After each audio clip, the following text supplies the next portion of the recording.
Good evening. I'd like to welcome everybody to the public hearing for the Planning and Zoning for the town of South Windsor for Tuesday, April 26, 2022. If everyone could please rise for the Pledge of Allegiance. I pledge allegiance to the flag of the United States of America and to the republic for which it stands, one nation, under God, indivisible, with liberty and justice for all. Thank you very much. If we could have the reading of the public notice, please. To be published in the Journal Inquirer Thursday, April 14th and Thursday, April 21, 2022, South Windsor Planning and Zoning Commission. Notice is hereby given that there will be a public hearing on Tuesday, April 26, 2022 at 7 p.m. in the council chambers of the South Windsor Town Hall to consider the following. 1. PZC consideration of adoption of the Affordable Housing Plan in accordance with CGS, Connecticut General Statute, Section 8-30. Number 2, PZC sponsored text amendment, add Section 8.2.E to establish criteria for the resumption of applications within 1 year of commission action, the resubmission of applications. Number 3, PZC sponsored text amendment, delete Section 2.24, a 1-year moratorium on retail cannabis establishments, and add Section 7.24, hybrid use marijuana dispensary and production facilities, and modify Table 4.1.1A, permitted commercial and industrial uses, to add hybrid use dispensary by special exception in the general commercial zone and production facilities by site plan in the industrial zone. Number 4, PZC sponsored text amendment, delete Section 7.1, accessory and in-law apartments and definitions, add Section 3.2.3, accessory apartments, which establishes criteria for accessory apartments in single-family zones, modify Section 3.1.1A, permitted usage, and modify Table 6.4.3, minimum parking requirements. PZC also proposes to opt out of Section 6 of Public Act 21-29.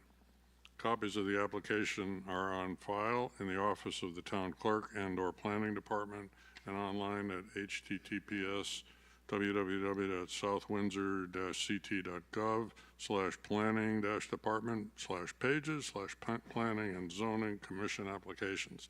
At this hearing, interested persons may be heard, and written comments by the public will be received by mail or email. Persons who may require an accommodation can contact staff Monday to Friday, 8 a.m. to 4:30 p.m. at 860-644-2511, extension 2329. Bart Pasiconis, Chairman, Planning and Zoning Commission. Thank you, Secretary Wagner. If everyone could please turn their cell phones to silent or shut them off, that would be appreciated. We do have a little housekeeping. Commissioner Foley is out tonight, so I'll be seating Commissioner Bernstein in his place.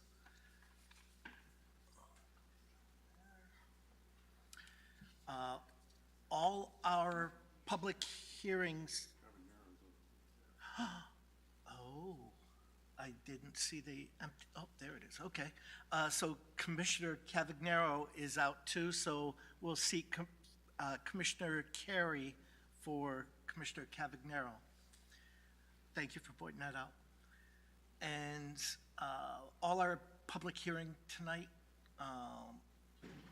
are PZC sponsored, so we'll have our Director of Planning present those. So at this time, I'll turn to Michelle Leitber, Director of Planning. Thank you. First affordable housing. I'm going to turn this over to Glenn Chalder, who is the consultant who prepared the plan for us. He has prepared a PowerPoint kind of summarizing the plan tonight. And I guess my only comment would be is I do have for the record the notice that we did file and we did put on our website in accordance with the statutes for the 35-day filing period, so I'll enter that into the record for that, but beyond that. Okay, thank you. Thanks. Good evening, Glenn Chalder from Planometrics, and I've had the pleasure of working with the Affordable Housing Working Group with the Planning and Zoning Commission in terms of preparation and hopefully tonight, if the commission feels ready, adoption of the Affordable Housing Plan. I put together a PowerPoint just to be able to provide the highlights, if you will, both for the commission and for members of the community. As was in the legal notice, Section 8-30J of the Connecticut General Statutes was adopted back in 2017, and it requires that every municipality in Connecticut to prepare an Excuse me, affordable Glenn. Could you maybe get a little closer to the mic, or? I feel like I'm very casual when I do this, but okay. Yeah, there we go. Is that? No, well, I guess. It works best 3 to 6 inches from your mouth, so. Okay, and I think anything if you can do I to help voice it would be right, there we go. Okay, I'll start over again. I'm Glenn Chalder from Planometrics, and it's a pleasure to be here after working with the Affordable Housing Plan Working Group on preparation of an affordable housing plan. State statutes require that every municipality in Connecticut adopt an affordable housing plan by June 1 of this year. This has not been a state requirement before, so this is the first affordable housing plan for South Windsor and really for all municipalities throughout the state. The state requirement is to specify how the municipality intends to increase the number of affordable housing developments in the community, and this was part of our work, but we also looked at housing issues in general, and tonight is the public hearing on adoption. The plan contains 5 major components to it: planning for housing choices, some background information, the overall vision for South Windsor with regard to housing strategies, the strategies themselves, and then an overview of implementation. I think this chart is a key way to visualize why communities have been asked in Connecticut to prepare an affordable housing plan. This shows the ratio between median income and median housing price in America from the mid-60s through to recent times. And so the red line, the horizontal dashed red line, is a general depiction of what happens if people don't spend more than 1/3 of their income on housing. So when the orange line is below that, as it was in the late 60s and early 70s, housing is considered to be generally affordable and people can purchase housing based on their income.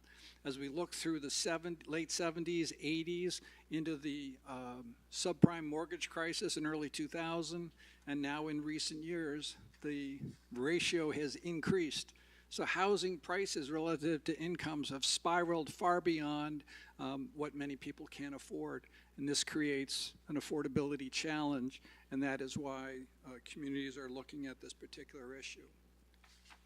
Just for some statistical information, there are about 2,300 households in South Windsor, in 2019 that were considered housing cost burdened. And the reason we say 2019 is because the 2020 census has not been released yet. And so that's the average at that time. And I'm sure you've read in the papers what's happened with housing prices and the COVID bump and the increases, both rents and sale prices. So perhaps the number of people who are housing cost burdened is higher today than it was then. There may have been almost 4,000 units that naturally sold or rented at affordable prices, and that's something to celebrate. That's a diversity of our housing stock, but again, that was 3 years ago before we've been through this recent price spike. And there's only about 739 units which are state-recognized affordable units, and that is what the state has asked South Windsor and other communities to look at how to address that. The overall vision for the plan was to seek to provide for a variety of housing options and choices in South Windsor for people and households of all ages, incomes, lifestyles, et cetera. Really to look at how to diversify our housing stock overall. There's a number of planned strategies, just want to go over with you. The first of which is that since this is a new issue for South Windsor and other municipalities, to look at ways to enhance our capacity for addressing affordable housing. That includes establishing an ongoing working group. We had a working group to prepare the plan, but over the next 4 or 5 years and beyond, who would be an advocate for affordable housing? Who would that be? The plan recommends establishing a special housing fund. This could be a way to get grants and to put them into an account for promoting affordable housing. and establishing standard documents that will facilitate how these are managed in the future. There's a type of housing called assisted housing, which is housing supported by state and federal funds for construction or operation management of these facilities. And our affordable housing plan recommends that we seek to increase the number of units in town through the Housing Authority, who are currently working on adding 40 more units on Oakland Road adjacent to Flax Hill, to help them continue their work efforts in the future to help meet housing needs, and also work with other developers of assisted housing in the community. Another flavor is a deed-restricted housing, and the plan recommends that the Commission look at amending the zoning regulations to require and incentivize deed-restricted units in the future. So as part of new housing developments that come along, to incorporate and include affordable housing, so it becomes a mixed income development, and we're able to meet a diversity of housing needs in new projects, and also to investigate smaller scale projects in the future. The plan suggests we look at ways to guide the location and the design of multifamily developments in town. There are areas near transit lines, there are areas served by water and sewer, walkable distances to services and facilities, that this could make South Windsor a stronger community, provide a diversity of housing options for people for all stages of their life, and also to look at the design of units. There can be multifamily or other housing developments which are out of character with South Windsor, and there can be other types of developments that very much fit in, and try to encourage things that, again, enhance the community overall. There's also strategy to seek land that could support affordable housing. That really is the first step in the creation of affordable housing. South Windsor is somewhat fortunate because the Housing Authority has some parcels which may have some additional capacity on them. The development pattern and style back in the 60s and 70s was to build one-story detached units. And so if I lived in a Housing Authority development, Wapping Mews, and I wanted to go visit a friend, I had to go outside in the middle of winter on an icy sidewalk. And nowadays, in terms of site efficiency, two-story buildings with interior corridors, with community rooms and things like that, is perhaps a way to look at being more efficient and effective. So we do have some land we already own that could help us meet this goal, but also to look for land because that's a way that the town can assist in achieving these goals. For a longer term strategy, the Affordable Housing Plan also recommends looking at ways to increase other housing options and choices. South Windsor for many years has been predominantly a single-family detached dwelling community, but as the overall demographics of the community change, there are other housing types that, as people downsize, may be interested in smaller units in South Windsor, the community they love, with maintenance and other services provided. And so the plan recommends we look at diversifying the housing stock overall in that regard. We have made, and I would like to suggest for the Commission's consideration, some updates to the plan, simply because state requirements were that there be a 35-day notice period for the plan, but in that intervening period, additional unupdated data has become available, one of which is the Department of Housing has issued new housing count numbers for our housing mix, and just within the last week and a half, HUD, the National U.S. Department of Housing and Urban Development, has issued updated income information, which affects the affordability thresholds. So the draft plan, I believe before you tonight, includes some changed pages. So page 1, the cover letter. Page 2 is the updated HUD income information. Page 9 is the updated affordable housing appeals list. We lost 41 units in the last year of affordable housing. I know it sounds a little alarming and surprising, but one of the types of units which get counted in South Windsor are units which are funded with CHFA mortgages. And with the housing spike in values, people decided to sell, make money on their unit, and buy a unit somewhere else, not necessarily in South Windsor. So despite our efforts, the economy sabotaged our efforts a little bit, and hopefully we'll get those units back in the future. We've added a sidebar on page 17 related to energy equity. That was a comment that Commissioner Wagner brought up at our prior meeting. In page 19, we had a strategy related to rental assistance and CHFA mortgages, which was brought up by Councilor Kozakowski. So that's the plan before you, and if there's any questions by the commission tonight or any member of the audience, happy to answer any questions. Thank you. Thank you, Glenn. So Michelle, did you have any comments? No, nothing further done other than to thank the working group and, of course, Glenn for his assistance in putting the plan together. We had a tight time frame, and we got it, at least to the public hearing part. So. Okay, thank you. Thank you. So at this time, I'll open it up to the public. Is there anyone who would like to speak either in favor or against or have questions or concerns about the affordable housing plan? Gentleman with his hand up.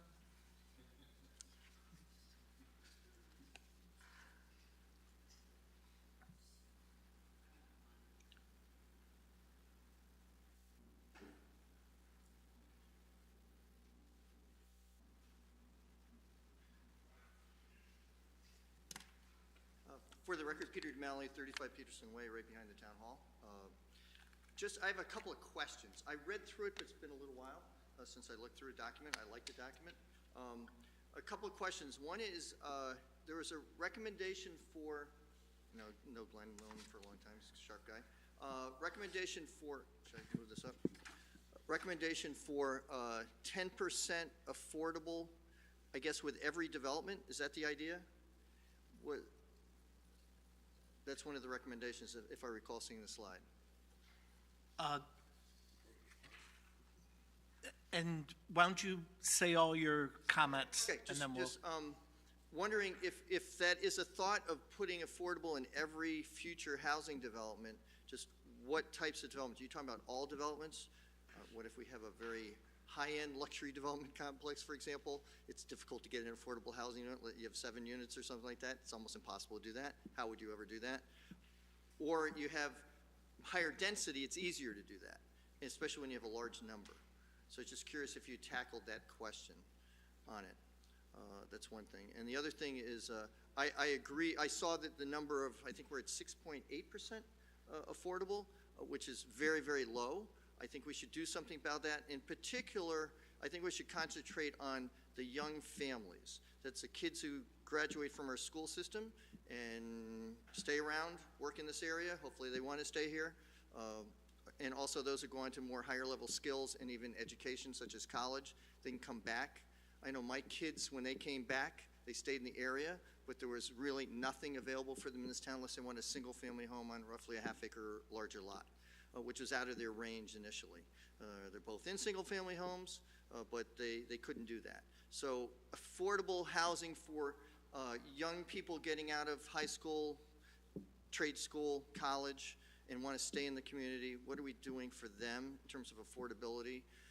And also for young families, we've always been a community of families. What are we doing for the young families, especially those who are burdened with a lot of college debt?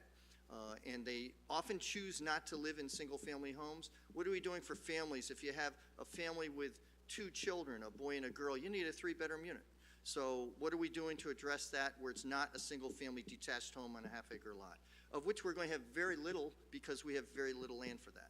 So I think we're going to be doing infilling, redevelopment over time, over the decades as we go forward, because there's not enough big tracts available for single-family subdivisions. So what are we doing for that? Just throwing out these ideas. I think something food for thought, but I think if we're going to be truly a place where young families can come and they may not be able to afford the single family homes, they're going up in value like crazy. What about rental and purchase homes for young families that are at the higher density so they can actually afford them? They're high quality and they can stay in town, come back to our town. I'd like to see more kids come back to our town and stay in our town because we've already educated them. They know our institutions, know the people, love the place. Why can't they come back to South Windsor? Thank you. Thank you very much. Is there anyone else who would like to speak either in favor or against, or have questions or concerns about the affordable housing plan? Okay, hearing and seeing none, I'll turn to commissioners. Commissioner Bernstein. Thank you, Mr. Chair. So I spent some time with the document that was in our package, and I have a question or two and a comment. And I'm not sure who to address it to, because I don't know who the Affordable Housing Working Group is. Would that be you, sir? It is in your packet. The whole group Okay. is at the end of the packet. But why don't you address it to Michelle? Okay, and- fair enough. So I think the work done here is excellent.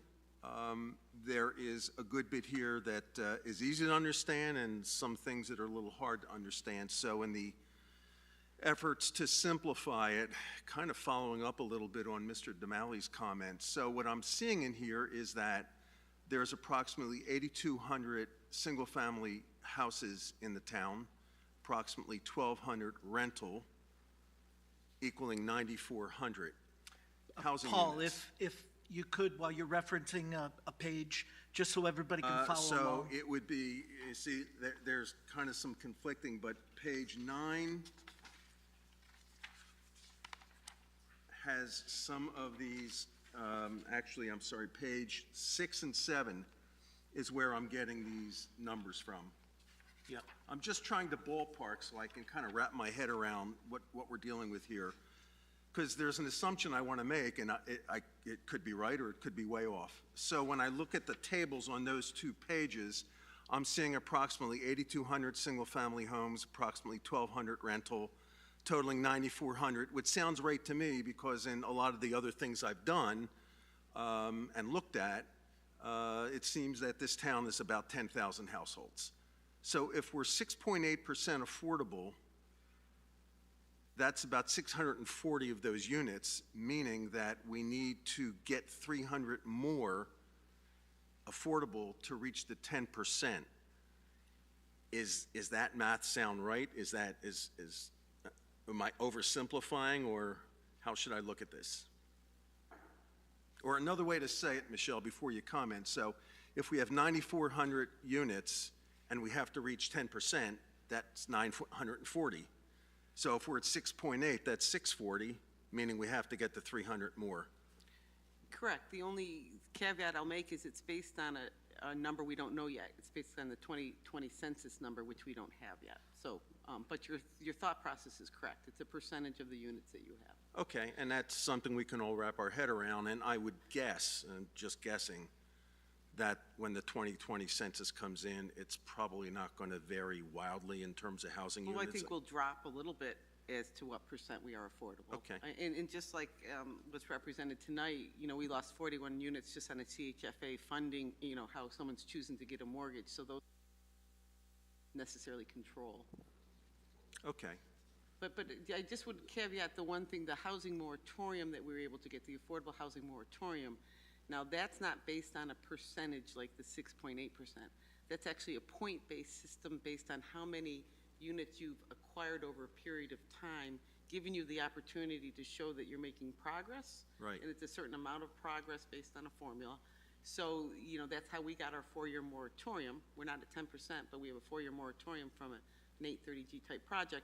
We could, during this time, be gaining more points and get a second 4-year moratorium if that's what we were in a position to do. So you have opportunities to, but again, that's because you're creating affordable housing as you're moving forward, which is what the whole goal is. okay. Did I say that all Seems. correctly, Glenn? The comment I have, so again, this is a great job to the working group, but one thing that really caught my eye, and it caught my eye based on my own 45 years of experience doing documents like this in the private sector. So towards the end, when we get into strategies, there's 32 strategies in this document. Of those 32 strategies, 2 of them identify town as having primary responsibility.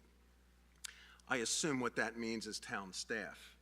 The other 30 identify other councils and commissions as having primary responsibility, like town council and planning and zoning. And I guess the point I want to make is, even in the private sector with 10, 15, 20, 25 strategies for a plan, when that's your primary job, it takes forever to get that done. In this case, we're talking about volunteers. A lot of us have day jobs. So my point is, again, wonderful work, but I'm questioning the execution and implementation, the real ability to accomplish all this by volunteers. Now, you know, maybe there's some thought that I'm not privy to in terms of how we're going to do that, but there's a lot of detail, a lot of work to be done by people whose primary job it is not to do this. Does that make sense? I agree, but I think, I think you have to factor staff into it too, because, I think one of the main goals we talked about was having a housing committee. And the housing committee would be made up of different, someone from the town council, potentially someone from planning and zoning. There would be staff involved, because I think the housing committee would be like the overarching, reviewer and kind of keeping track, but I think it would be to get staff to do kind of the legwork. So I wouldn't anticipate this to be accomplished by a volunteer set of, I think it would be an interim thing where staff would be, working with it, town council, the town manager. Okay. I guess the reality is some of what we want to do in this plan isn't within the planning and zoning control. You can't set the policy of the town council of deciding to do a housing Right. fund at the town council level. However, a town council member who's involved in the housing committee could take that back. So, this is the first shot at how we would play it out. Sure. With any plan, I think, you're going to revisit in 5 years, see what you were able to accomplish, see where you made progress and where you need to. And all that's fair. I'm just Yeah. basing my Yeah. comments on the fact that for each strategy, I it understand, but- identifies like a primary and a support, so. I would assume staff is in the background doing a fair amount of the coordination of that work. Okay, I just wanted to put that out there. That's all I have, Mr. Chairman. Thank you. Thank you. Commissioner Viteri. Michelle, just curious, I'm doing my best to try to understand the housing unit equivalent points and the chart that you have for calculating stuff. We're halfway through our moratorium period now. Is there any feel for how we are lining up for 24 to continue that appeal? Has there been any look at? At this point, we would have no units to add to the appeal that I'm aware of. We haven't deed restricted anything. We haven't, the Geisler project, if that were to go forward and go into construction, that would create some units. That would be the only thing that's really right out there on the books, if you will, that would come forward. Okay, and then I'm assuming that by 2024, we would have to have, for want of exact numbers, a total of about 1,000 units to meet the 10%, assuming there's 10,000 households in the state. We're 340 short according to the latest numbers that I was looking at over here. Based on the projects that we have pending and any projects that would be coming and the moratorium we have on housing and everything, is there even a likely chance that by 24 we would be able to find 340 new units? We haven't built that many units in a year in a lot of years, so I would say no. Unless I can't realistically say that I could see that coming down. So then we become subjected to this affordable housing appeals procedure, and I apologize for not truly understanding what exactly is that? So if you are a community that doesn't have 10% of your housing affordable, a developer can come into your community, can propose a project, not necessarily in a zone where you allow housing, and kind of make up the rules as to what they're going to propose, provided they're meeting the thresholds that the state has set out in the affordable housing law. And then it's very difficult for a town to overturn a project like that, or if they do overturn it, you end up in litigation. And so I can honestly say we've never been in that situation. With all the 830G projects we've had in town, and we have had several of them, they have been what they called 830G friendly projects, where the developers come in, talked to the commission, told them what they wanted to do, and the planning and zoning worked with the developer to accomplish the project, and we acquired some affordable units. those projects, with the exception of the housing authorities, are not 100% affordable projects. There's some market rate units along with the affordable units. Okay. That's how we've been successful in several developments in town, and that's, you know, really what yielded the points we needed to be able to get the moratorium. So we being the planning and zoning, has kind of taken that approach rather than concentrating, you know, in any one area, trying to spread out the affordability. Okay, and then at some point, as we start to do that again, even after 24, would it be possible to get another fall out of the moratorium, but then get a new moratorium put on? Oh, yeah, sure. Okay. It's, you know, assuming the law doesn't change, there's that opportunity moving forward. Thank you, thanks. Commissioner LeBlanc. No, thank you. I don't have much to add. I'm still processing all of this. I've had a couple of weeks sort of off the grid here, long story, but I am catching up. What I tend to do with these things is I look at other neighboring communities and certainly family out of state and see what they're doing as a comparison or a benchmark. I'm in the process of doing that. But as it reads, I don't really have any comments or at this point, and so far it's looking good. Thank you. Thank you. Commissioner Wagner. Thank you. Okay. There's a number of different undercurrents that are basically hitting this board in the housing area. One of them is, I think Mr. Damali mentioned the need for taller buildings, which would possibly appeal more to seniors, but we're, you know, on the other hand, pushing more toward lower buildings. So, Glenn, is that right? We're mentioning trying to, if we build new housing on town-owned affordable housing developments, that we focus more on taller buildings. Is there a need for a change to our, you know, our density requirements or something? What do we need to change to make that possible? And we did have a development that came in and got rejected that was proposing one 4-story building, but you know, just if you could talk about the taller building, the multi-story buildings as a way to accommodate both seniors and affordable housing.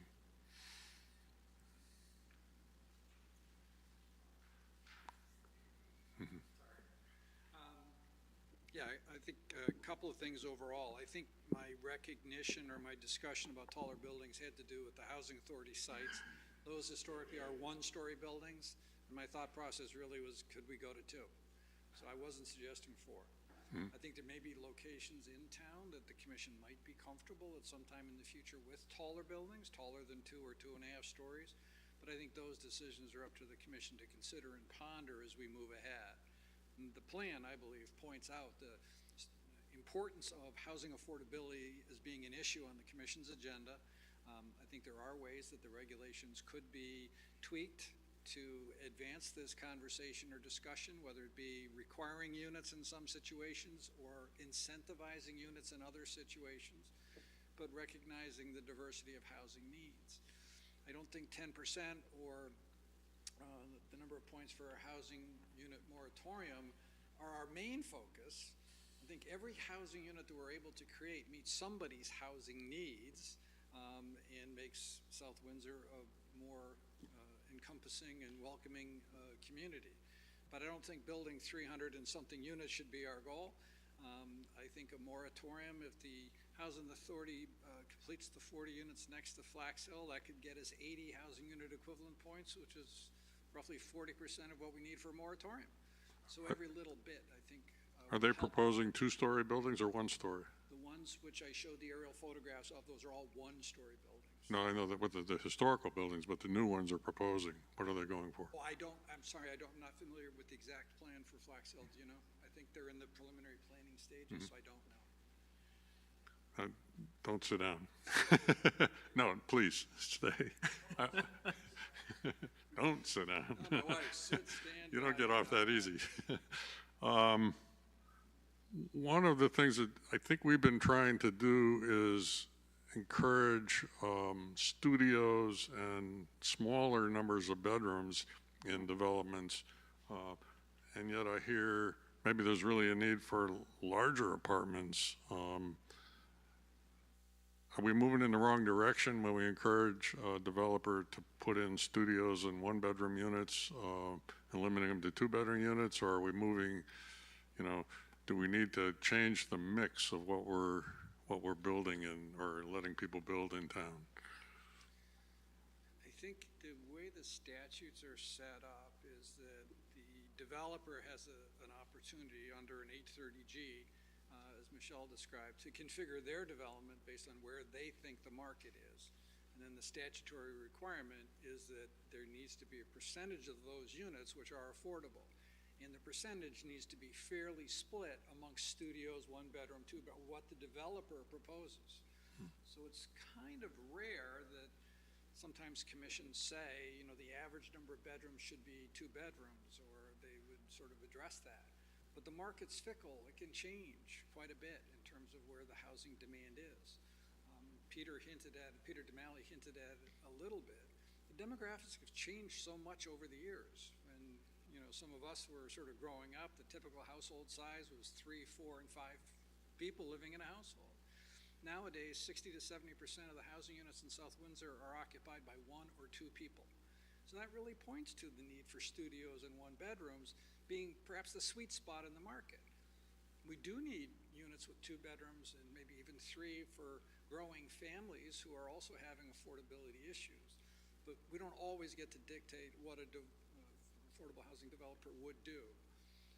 I think the plan suggests strategies and directions for the town, for the commission to consider. And I think that conversation in terms of unit mix is something that can and should happen as regulations are put in place. I mean, without having an express policy, I think we've been pretty much excluding the 3-bedroom option in rental units. Perhaps, do you think we should stop excluding it and let the market speak in that area? That starts to get a bigger, more complicated conversation. I would really like to see the 2020 census information to get a handle on how things have really changed over the last 10 years. I kind of feel like until that census data comes out, it's a little bit like driving in fog with your high beams on. And we really don't have the clarity of information to know how the world has changed in the last 10 years as precisely as I would want to know to answer your question. So one other area that I think this commission struggles with is, if we encourage more affordable housing, we're probably also encouraging younger families, as Mr. DeMalley mentioned, and those families are more likely to either have children when they move in or have children, get born while they're living there, and then that has an impact on our schools. We're dealing kind of with a conflict between the need for affordable housing and a concern that at least some of the commissioners have of not overpopulating the schools. Has your commission discussed that at all, or your board, your committee? The working group did not spend a lot of time talking about school enrollments, et cetera. So there's quite a number of studies that have been done in terms of school enrollment multipliers for different types of housing. And generally speaking, multifamily developments are not generally large generators of school children compared to single-family homes. Those are the preferred housing choices for people who A, can afford them, but B, have kids. So I think it's a complicated issue that probably needs to be discussed as part of the adoption of regulations. But South Windsor thrives because even Peter talked about growing up here with his kids, and now his kids want to come back. So what if we were to say to Peter, I'm sorry, you've got kids, you can't come to South Windsor. Even some of those policies can backfire because if older people, empty nesters, can't find the housing that they want in town, they'll leave. They'll move someplace where they think there's a housing choice available for them, vacating a unit which now could be occupied by a family with kids. I think that's certainly what's been happening in this town. People have been moving out of the big houses as they age out and looking for a different type of housing, and then obviously that's where most of our school growth I think has been coming from. But there still is the concern that every time you add a unit, you're adding some percentage possibility of adding students to the schools. I think that's perhaps the case. I think in the school enrollment analyses that I have done over the years, length of residency is the most telling factor in terms of school enrollments. So once somebody's been in their house for 10 or 15 years, they're generally not having kids anymore. And now they are a fiscal positive to the community, and they're not generating kids in the school system. They may be overhoused. They may have a 4-bedroom house for 2 people, et cetera, et cetera. But these are the dynamics of the world, what's going on. So. The last thing I want to ask you about, thank you very much for including basically some comments that I sent you about energy equity. I think that the text you put here kind of nails the issue that, you know, the type of energy that is installed in housing, this is on page 17, by the way, strongly affects the ability to afford to live there. And I've actually heard commentary on, you know, NPR and other sources that energy is a really important part of how you build new housing. And I'm thinking if we're going to build new affordable housing, do we have any teeth in this or anything in the action plan to actually implement the text here on 17? And if it's there, I didn't find it. So how are we going to implement energy equity in this plan? I think it raises it as an issue, but even if a regular subdivision was to come before the commission can't dictate the R values in the wall or the use of solar heat or geothermal heat pumps or like that. It could be energy efficient, much more energy effective ways to build a housing. And that conversation gets even more complicated when we're dealing with affordable housing, because it's the type of thing that if we were able to do life cycle costing and the present value and bring it all back to the present, you would say, aha, we need to do solar, we need to do geothermal heat pumps, et cetera. But the issue is for affordability, it's the cost today. They're struggling to get into housing. So the challenge we have is how can we help them get over the initial installation cost hump to be able to reap the benefits. I'm aware of a nonprofit organization in Litchfield County that's working to build affordable units with, just as you've described, passive solar, active solar, heat pumps, et cetera. It's assisted housing. The state is throwing in the money to make that happen for them.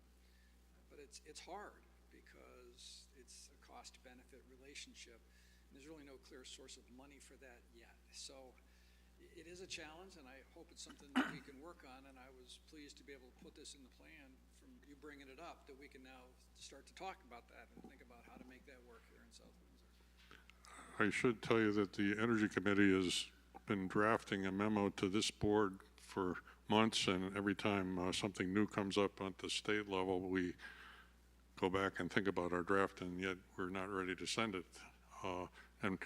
But I think we're generally against implementing what will eventually become building code items or requirements.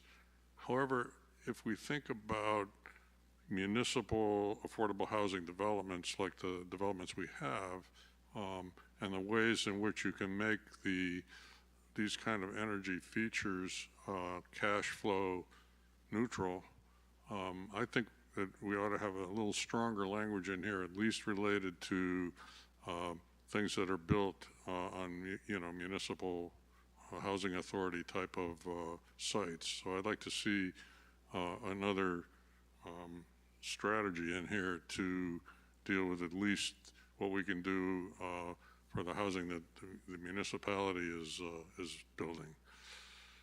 Yeah, I think the housing authority is a non-municipal entity. Well, whatever. Well, whatever, though, is an important distinction, because they also have to get funding and make it cash flow.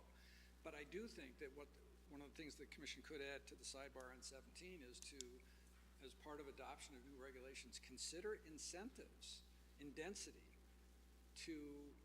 as a result of energy investments. So if they could perhaps tie into natural gas, or they could, oil-fired boilers for whatever the process would be. But if they can go to geothermal heat pump, which is going to reduce the cost, maybe they get an extra unit out of it. So the upfront cost, they're willing to fund and then everybody in the development reaps the benefit. So I think that could be a way to incentivize the best behaviors that produce immediate benefit and then long-term benefit as well. I think actually the incentives are there and they don't have to come from the town. There's incentives from the federal government, incentives from state for all the different types of energy that are mentioned here. I think in many cases this can be done in a cash flow neutral way, so it doesn't increase the rent, but it reduces the cost of energy for the people occupying the unit. Understand, but developers aren't doing that today. Sometimes they do. So the question is the economics necessarily, maybe the developers are speaking a slightly different language and their cash flow needs or return on investment scenario is slightly different.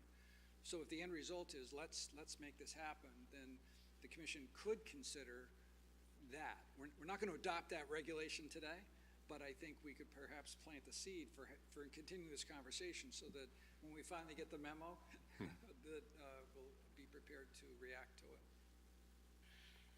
Okay, that's all I had. Thank you. Thank you. Thank you, Steve.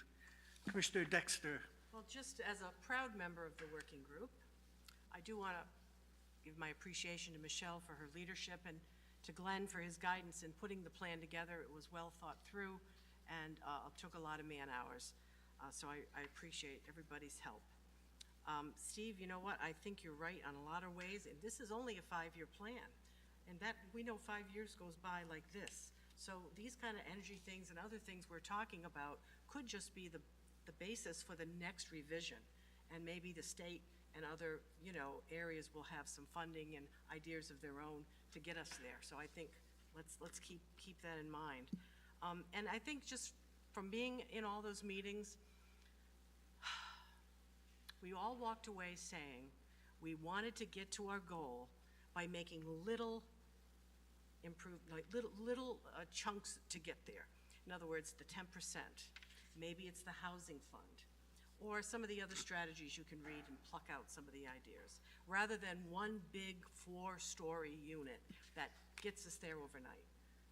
We really want to infiltrate these units into our community and not into a street corner on Main Street, if you know what I'm saying. And so I just wanted to make those comments. Thank you, Michelle. Thank you. Commissioner Carey.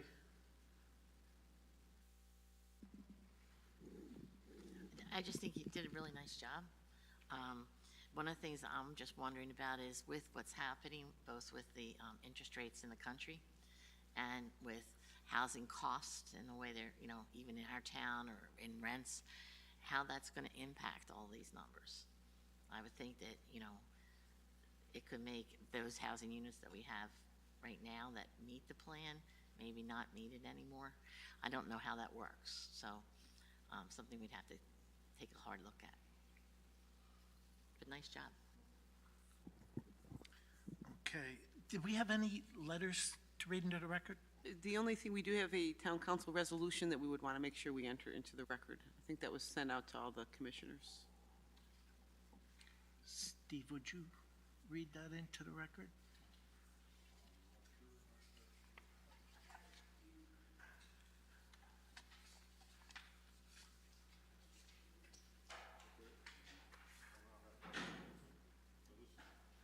This is a letter addressed to the town manager, Michael Maniscalco. Dear Mr. Maniscalco, at its regular meeting of April 18, 2022, the South Windsor Town Council approved the following resolution. Whereas the town of South Windsor is required to prepare an affordable housing plan under provision of CGS 8-30J and submit to the Connecticut Department of Housing by June 1, 2022. Whereas such plan shall specify how the municipality intends to increase the number of affordable housing developments in the municipality, and whereas the town obtained the consulting firm of Planometrics Incorporated to assist the Affordable Housing Working Group in the preparation of this plan, whereas the Affordable Housing Working Group, comprised of local boards, commission, and the public, supported by town staff and the consultant, met several times over the past 6 months to review the town's current housing affordability and to develop the draft plan, whereas a portion of their research involved a community-wide affordable housing survey, which yielded over 900 responses that provided valuable information and direction for the group. Whereas, as stated in the overall vision portion of this plan, addressing changing housing needs and promoting diverse housing opportunities are important for the town of South Windsor and its current and future residents. And whereas people's housing needs and desires change over the course of their lives, and providing for a diverse mix of housing helps ensure that people of all ages, incomes, and demographics will be able to find housing in South Windsor to meet their needs. And whereas the Affordable Housing Working Group hopes that this plan will help inform and educate residents about the housing needs in South Windsor, result in specific actions to help address these and future needs. Whereas the preparation and adoption of this affordable housing plan is consistent with the fair housing policy adopted by the Town Council in 2021, now therefore be it resolved that the Town of South Windsor hereby endorses the proposed affordable housing plan and sends a favorable recommendation to the Planning and Zoning Commission for public hearing on April 26, 2022. Respectfully submitted, Scott Nolan, Clerk of the Council. Okay, thank you, Steve. Okay, first off, this affordable housing plan is something that was brought on by a mandate of legislation from the state of Connecticut. There's people who felt that it's better to embrace it and put a plan together that is productive in meeting the goal of 10%. But in order to get to 10%, you can't just have a 10% percentage to get to it, because you'll never get to 10% by just adding a 10% number to projects. That'll get you 10% of all new projects. It won't get you 10% of the town of South Windsor. So I think it is important that, and it is on page 21, that one of the strategies is to modify the zoning regulations to require provision of at least 12.5 to 15% affordable housing at 80% AMI as part of the new development. And that's a strategy. It's a strategy that I support. We had a question from a member of the public asking what we're doing for young families, students. The group, as a group, I believe is supporting moving forward with a percentage on all new projects, all renovations. Anything that we can move forward on would be a positive. So now, with it just being in this document, does that make it happen? No, this document is kind of like our plan of conservation and development. It's something to strive for, but we would have to implement these practices into our plan of conservation and development. We would have to implement them into our regulations. All that takes time. It's a good first step, but it's something else that we've got to get moving on. Paul, when you had talked about the plan, this plan here, it's not something that is going to happen overnight by no means, and I don't think you inferred that. But it's kind of like our plan of conservation and development. We have another booklet, which is the implementation of the plan of conservation and development. And it is good, and Michelle has gone over with us at times how we've progressed through those strategies that we've had and everything. So I can envision, eventually we'll probably have an implementation document too, and it might not be this plan, but it might be the next plan 5 years down the road. But in the meantime, this would be used as part of our planning for the plan of conservation and development. It could be part of our planning for changes in regulations in 2 months. It all depends on how we proceed. So I think it is a good effort. I think there's a lot of people, and I believe it was page 21 that the list, or maybe 31, is the list of people that were on the affordable housing working group. Andy Paterna from Town Council, Jan Snyder, Town Council, myself from Planning and Zoning, Stephanie Dexter from Planning and Zoning, Renew Cabot, who was a resident, Alexa Philbrick, a resident, and Sharon Roscoe, a resident, as well as our town planner, Michelle Leip. And Glenn also was the lead for Planometrics. And Planometrics has done, I believe, numerous reworks of our plan of conservation and development for us, and they were the vital lead in this plan. And I do support the plan. Not everything that we have in the plan is going to work or will we be able to implement, but it's a document to get everybody thinking, to get all the different groups that are mentioned in here hopefully on board or thinking about what needs to be done. So there's a lot that can be done with housing in South Windsor, and maybe we do need a future housing project that the town is part of, and the housing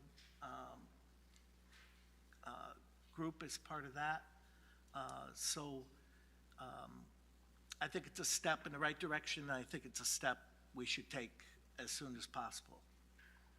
And as far as like the solar and the energy, those are all things that are good things, and hopefully by the time we get the plan of conservation and development, which usually takes us about a year to do, Michelle,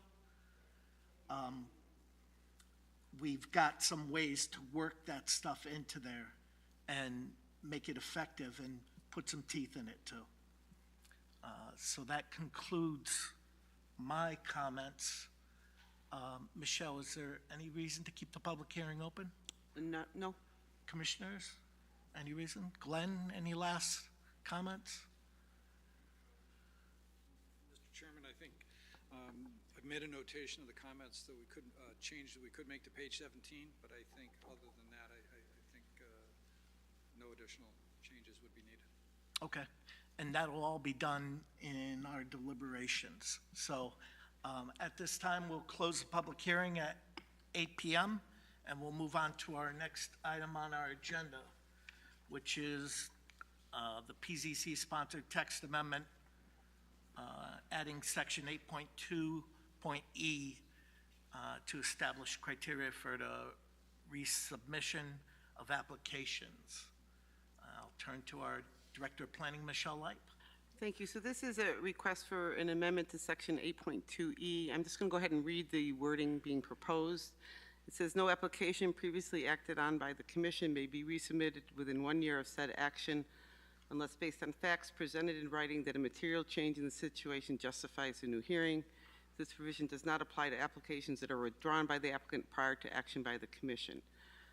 The primary reason this amendment is being put forward is based on the situation over the last year where we've had 2 applications that were denied by the commission and then were resubmitted within a very short period of time. the commission had concerns that there weren't significant changes to it and whether or not they had to rehear them again. We were advised by our attorney at the time that without a provision in your regulations, something along these lines, you really have no choice but to rehear an application. So it was suggested that we add something to our regulations if that's how the commission feels. So this is a draft for your consideration. We did send this off to CROG as required. They did issue their typical memo saying that they found there's no apparent conflict with regional plans and policies or concerns of neighboring towns. If this amendment is approved, the plan and zoning shall make a findings consistent with the plan on conservation and development and set an effective date. Thank you. Thank you very much. Is there anyone from the public who would like to speak on this? If so, please step forward. Hearing and seeing none. Any letters to read into the record or anything? None. Okay, we'll turn to commissioners. Commissioner Carey. Okay, Commissioner Dexter. No comment. Commissioner Wagner. So what applications have been resubmitted to us that might have been at least delayed for a year? 25 Talbot Lane and your Evergreen Walk text amendment. Okay, so as I read this and looking at 25 Talbot Lane, my feeling is they did make material changes to that application. Without getting into the details, I know we have an That would be a appeal going. finding the commission could make if it were to be resubmitted, whether or not they felt it did. Right? So is that, I mean, how would we, okay, we get a new application from Evergreen Walk. Okay, let's get away from Talbot Lane. For the same area that they previously got, how would we implement this as a commission? As part of the application, we'd look for, I would think we'd look for a commentary on what the changes are from the previous submitted application. for So the they commission's come in with consideration. a huge package, a new application, all the things that come with a package, that's the application. But we could literally say, maybe by a vote, that we don't find this materially different. I guess I got to say that at least one of those cases, I would have voted that it was materially different. And I don't know if my other commissioners would have agreed, regardless of how we ended up voting on the application. I mean, there were significant attempts to deal with issues that were raised in a previous application. So, but as long as we would like, There would be an opportunity for the commission to weigh in on it. It wouldn't be something that, you know, I as staff would say you could not come in with it. We would have them come to the commission for determination at that point. and then the applicant whose now work has been basically actually not accepted. Is that what this is doing? We're saying we're not accepting your application. They then go off and appeal in the same process that they had for their the review of their application. If they were denied acceptance of the application for that, I would imagine they could appeal it, yeah. Okay. So I guess I have trouble seeing that the idea here is to reduce our workload and make time for other things and so on. And I think that's great, but I'm having trouble seeing it actually working. So that's all I had. Thank you. Thank you. Commissioner LeBlanc. Thank you. I don't have any comment. Thank you. Commissioner Viteri. No additional comment. Commissioner Bernstein. I support this, but I actually have a question for Commissioner Viteri, who was a lawyer in your career. Doesn't materiality have a very distinct definition? Because I know when it comes to certain financial and SEC-related issues, and I'm picking up on what Commissioner Wagner was talking about, and you know, it worries me a little bit when we say material changes, and unless you define what is materiality, there could be some jeopardy. What you're saying is right, and trying to define materiality, especially in this kind of a situation, could take us most of the next year to try to come up with enough of a definition. It's lawyers will be very creative in this, in determining what's material. Is it 5% change in value? Is it 10% change in value? Is it 30% change in the way it's laid out? It's It would be for us to decide in any given case if we consider it to be significant enough to be material. And then if we say no, then the court is going to wind up deciding it because they'll keep pushing. So I think what I heard is we decide what is materially And I would different. certainly suggest having your town attorney weigh in on a decision like that, too, at the time, if okay. you were to be making a That decision works. like that. All right, thank you. Okay, Michelle, I was looking at the language, and there's a couple things that kind of stood out to me. And I'll just read through it. No application previously acted on by the commission may be resubmitted within 1 year of said action unless based on facts presented in writing that and just going along the line of what you were saying, and I don't know how much it matters, but I think it should say substantial material change before, that at least gives it some amount. And, it's vague, but, rather than a material change, we changed what color we're going to make it. And how do you define substantial material change? I'm not sure. But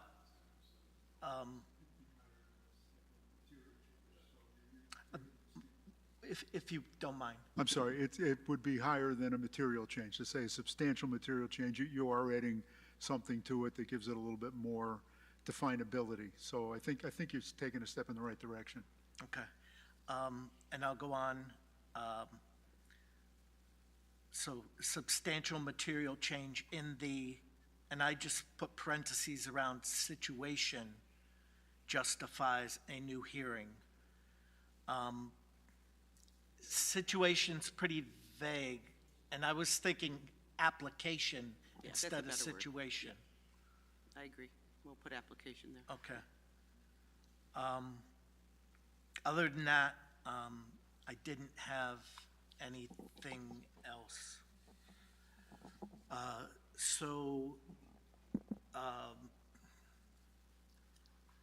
Any reason we should keep the public hearing open? I have an additional comment or two. Oh, Commissioner Wagner. So we did discuss that the board, the commission would decide whether this applied to a given application. Maybe we ought to work that into the wording.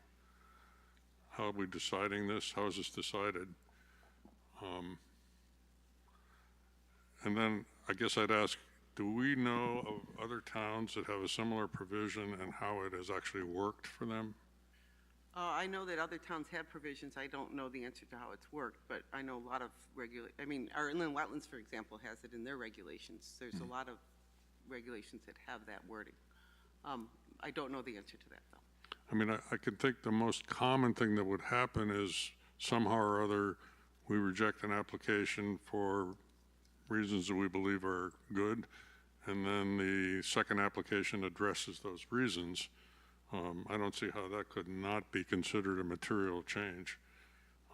We're not talking about the color of the paint. We're talking about some provision, maybe the height of the building or something that we use to reject the application. They come back and fix that. To me, that's a material change because it was material enough to reject the application. They fix it, that's a material change. So I'm trying to think of situations where they would just come back and submit the same application over and over again and take our time. Well, all right, who can afford to do that? But, but anyway, let's get language in there that we would decide. And then I think, again, I feel like it probably won't really accomplish anything, won't really reduce our workload. Is it possible that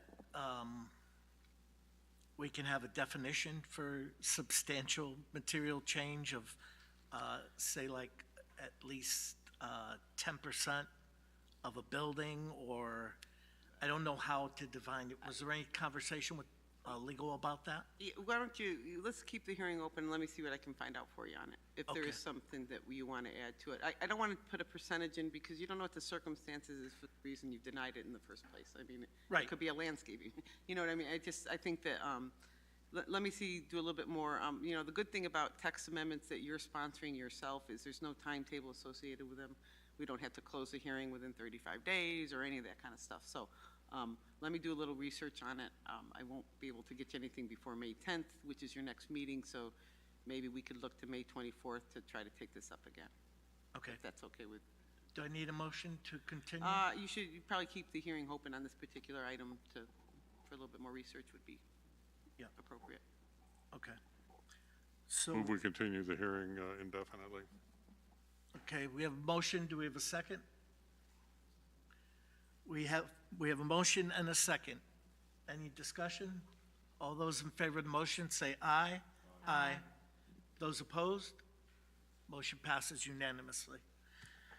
Okay, we'll move on to our next item, which is number 3, the PCC-sponsored text amendment, deleting the one-year moratorium on retail cannabis and establishing section 7.24 hybrid use marijuana dispensary and production facilities.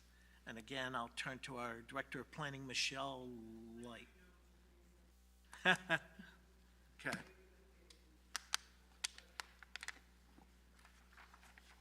Okay.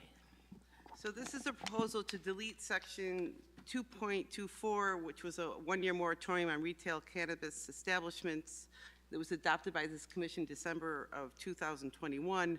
And in its place, we would like to add, we're proposing to add section 7.24, which is a hybrid use marijuana dispensary and production facilities, modified table 4.1A, which is a permitted use commercial industrial use table, to add the hybrid use dispensary by special exception in the general commercial zone and production facilities by site plan in the industrial zone. From previous discussions of the commission that we had last fall about the adopted law, we do know that South Windsor is eligible for one retail license and one production facility up till 2024. That's based on a population.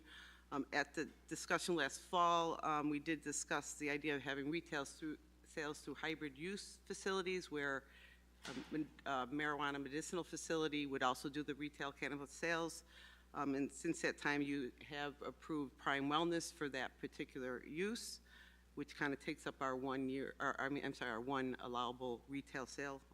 So tonight's amendment includes the use table, which would spell out the uses. It includes definitions for the different types of adult marijuana dispensary, production facilities, hybrid use marijuana dispensary, production facilities, and medical marijuana dispensary facilities, gives those definitions. We are proposing the retail hybrid use only in the general commercial zone by special exception. There are some specific regulation criteria that we put down prohibiting any such facilities to be within 500 feet of a municipal building, a public park, public recreation area, licensed adult or child care center, dependency treatment center, place of worship, and shall be not be located within 100 feet of a nursery, pre-kindergarten, elementary school, college, or university. 1,000 feet. 1,000 feet, I'm sorry, what did I say, 100,000 feet. The regulation also requires that dispensaries be located on a collector or arterial road, okay? That would be our primary Sullivan Ave, Route 5 type corridors. The cannabis production facility is currently proposed as a permitted as a right use in the draft. This kind of goes back to what the commission has always had for cannabis production facilities, even when it was medicinal. We talked about it being a manufacturing use and allowed our industrial zone. In light of some of our recent applications and discussing about uses, I'm suggesting tonight that maybe the commission consider it be a special exception use as opposed to a permitted as of right use. If there's any kind of externalities like smells or things like that, they would be better addressed with a special exception use as opposed to just a permitted site plan. So that is a change from what we drafted last fall that I would be recommending tonight. And again, that just gives the commission some opportunity to condition a particular facility if they feel it's warranted to meet the goals. The business development section of the town plan and development stated goals has encouraged business development in existing zones, attracting additional businesses that are consistent with the character and scale of its surrounding, and through updates to the zoning. Again, we're doing this to address the state law changes and also the zoning regulation, how we want to treat it. Capital Region Council of Governments reviewed this proposal. They filed the report that they found it no conflict with surrounding policies or procedures. If this text is approved, the commission shall make a finding it's consistent with the plan of conservation development and set an effective date for the regulation. Thank you. Okay, thank you very much. So at this time, I will open it up to the public. Is there anyone who would like to speak on this, either in favor or against? Please step forward.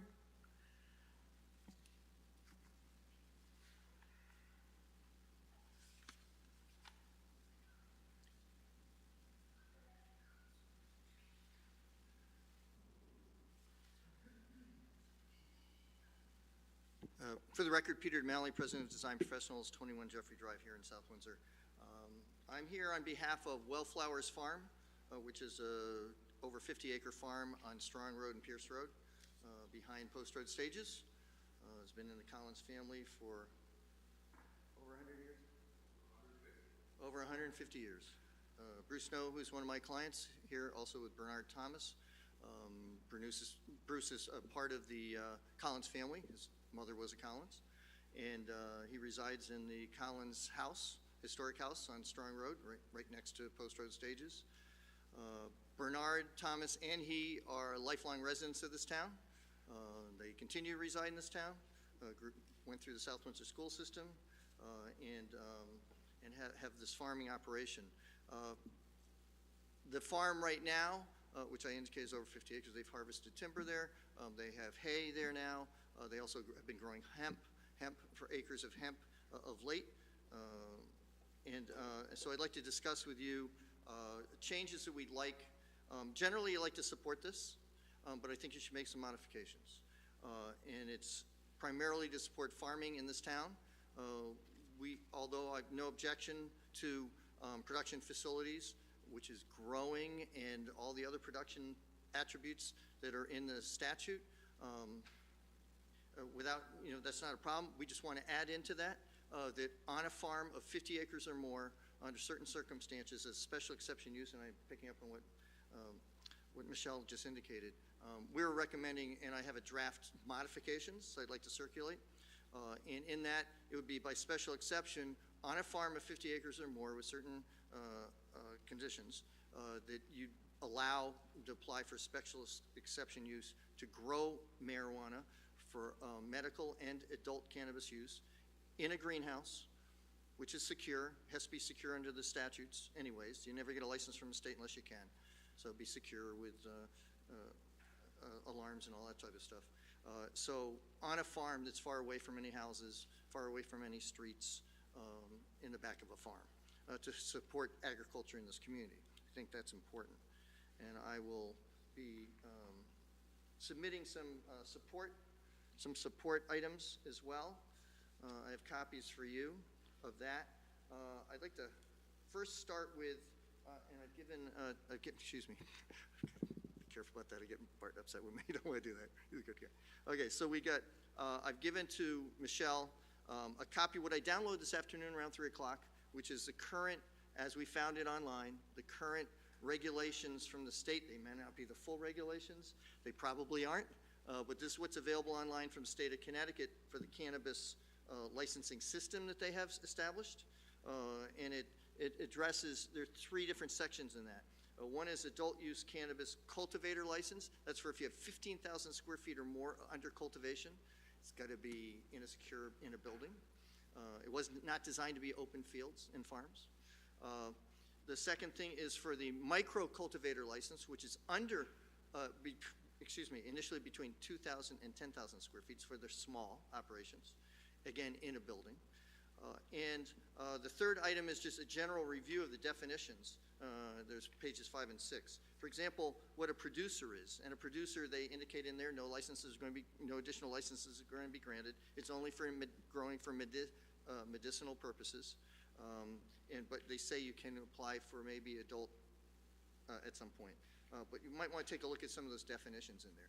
And it does define the microcultivator, which is for medical and adult use cannabis, but they're small. And so we're only talking about small operations. We're not talking about large operations. It's on a farm to help with the revenue streams for farms. For how many centuries have we grown tobacco in this town? I mean, it's part of our fabric. It was a cash crop. It made or break our farming industry for years. Sometimes prices go down. You weren't making money. Sometimes it'd be blue mold and all that other things. So that was a cash crop. Our biggest farmer in town, I think, is farming 500 acres. And I think 20 acres of those are tobacco, and then they have other products. Farms need to be somewhat diverse to make money because there are other things can affect their crops and sometimes animals. So we think it's important to try to diversify the revenue streams to farms. I know I used to be the consulting town planner for Woodstock when I went into the private sector for years, over a decade, and we tried to diversify what farmers could do so we could have our dairy farms in particular remain and orchard farms remain, and that is very important. So I'd like to hand out, I've got them clipped together, if I may, start with Mr. Bernstein, just hand it to him, maybe be distributed. I have a limited number of those, which I gave to Michelle, which is the summary of the statute we just downloaded from the state's website for the cannabis program. I thought it'd be helpful to have that, so if I may just distribute that.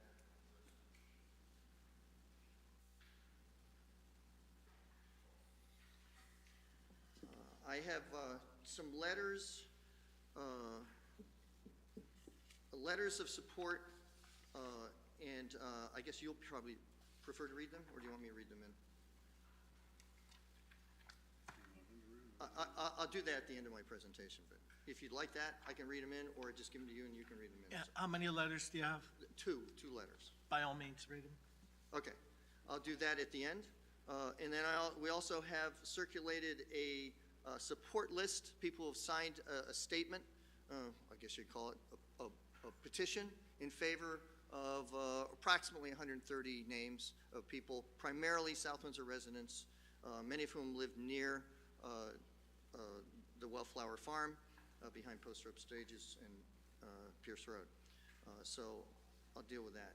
So one other thing I'd like to distribute, and I've already given that to our planning director here, Michelle Leip. Also a map, and I hopefully have some extras for Caitlin and for our council representative, Mr. Koskowski, as well. I think he's seen a lot of this stuff, being a municipal planner that he is in Middletown. But I'd like to just give you a copy of a map. It shows the outline of the 154 acre Wellflower Farm that they have on south of Strong Road and west of Pierce Road and easterly of Foster Road, but no longer has any frontage on Foster Road, is my understanding. But I want to show you a map of that, and right in the middle of it, you'll see a proposed greenhouse set way back from the street, way back from any property lines, and then I have some lines on there indicate distances from streets and property lines that we're proposing in the regulation.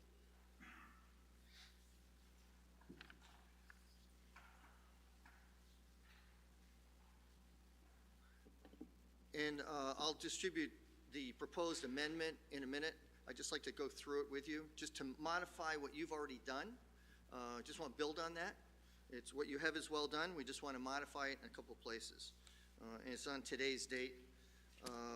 We'd like to add to your 7.24.1 marijuana dispensary and production facilities definitions.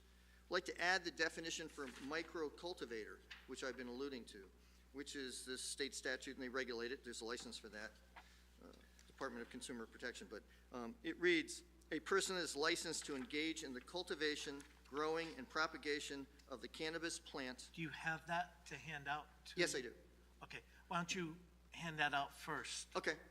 That way we can read along.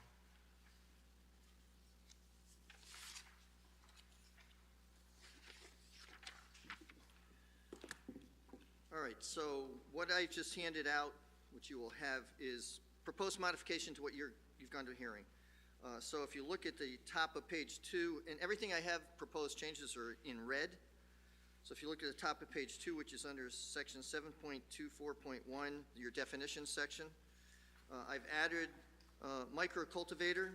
A person is licensed to engage in the cultivation, growing, and propagation of the cannabis plant at an establishment that is between 2,000 square feet and 10,000 square feet of grow space prior to any expansion authorized by the Department of Consumer Protection Commissioner.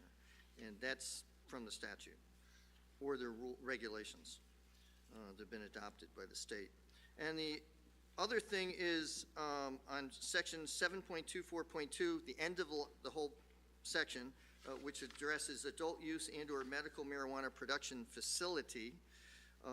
After the first sentences or paragraph, want to add that the growing of cannabis for medical or adult use in a state licensed and secure microcultivator greenhouse facility is permitted by special exception in the rural residential zone on a farm with a minimum of 50 acres, provided such facility is at least 400 feet from a public street and at least 200 feet from a property line. So that's what we're proposing. So if you look at that map I just distributed, you'll see in the very middle it shows a proposed greenhouse. Very small, sorry about that, because it's a big farm. In the middle of that farm, actually behind Post Road Stages, or the busy bus operation, right behind that, we're proposing to put a building that would be hardly visible from anyone. But it's not unusual to have greenhouses on a farm. If you go up to Barber Hill Road, there are farms up there with multiple greenhouses. They're usual to have. They supplement their income. They may grow flowers. They may grow seedlings, other things. Foster Farm, they have one. But up on, I know on the east side of Barber Hill Road, I know there's, if you look at the aerial photography, orthophotos, you'll see multiple greenhouses on one of the Zen farms up there. But, so they're around. And so what you see the dashed line, it indicates that behind Post Road Stages and behind Bruce's property, which is the historic Collins house and the offices for Post Road Stages, he owns it, was it 5 or 6 acres? Yeah, roughly 5 acres. Along Strong Road, behind that, we're proposing a dashed line that says you're at least 200 feet from any property line. So there'd be the rear property line of Post Road Stages, the rear property line of Bruce's property there to the east of that. And then also, if you go over to the right side, you'll see that there's one property that the farm wraps around on Pierce Road, on the west side of Pierce Road.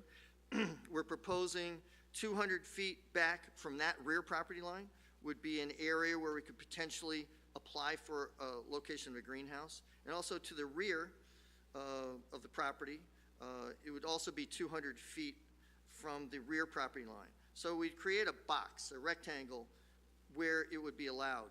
And also that box is reflective of at least 400 feet from a street. So if you look at Post Road Stages, basically 400 feet deep, their property where the bus company is. So we're talking about it has to be a minimum of 400 feet from any street. So in this case, it would be Strong Road or Pierce Road. We far exceed that in this proposal, but on Pierce Road side, you'll see next to that house we wrap around, that house lot, we show where 400 feet would be. But the prevailing factor would be 200 feet from a property line. So we show that box. So no greenhouse growing adult use or medical use cannabis in a secure environment would be allowed any closer than 400 feet from a street, and probably a lot more than that, and it would be no closer than 200 feet to any property line on a farm of 50 acres or more, only in the rural residential zone as we're telling you about this. That's our proposal. So I'd like to just, if I may, just read the petition we have. We only have one copy. Well, we don't have a copy. We just have the original. It's a listing of people in support, petition, whatever you want to call it. It doesn't force anything, just for your consideration, okay? So I'll read that. Support list for microcultivator of cannabis on large farms, amendment to zoning regulations. South Windsor Planning and Zoning Commission preparing to restrict the cultivation of medical and adult use cannabis to industrial zoned areas only. We're requesting that the Planning and Zoning Commission consider permitting by special exception the indoor growing of medical and adult use marijuana only on large farms in the rural residential zone. I am in favor of the requested change to the proposed current zoning amendment to allow the cultivation of marijuana on a farm with a minimum of 50 acres. We support our local farms and agriculture, and there are 130 signatures, most of them in town, some are out of town, most of them are in town, some are in and around Wellflowers Farm, the historic Collins Farm, and others are just around town. The vast majority are from South Windsor. So I'll submit that for the record. I guess I'll go to Mr. Bernstein.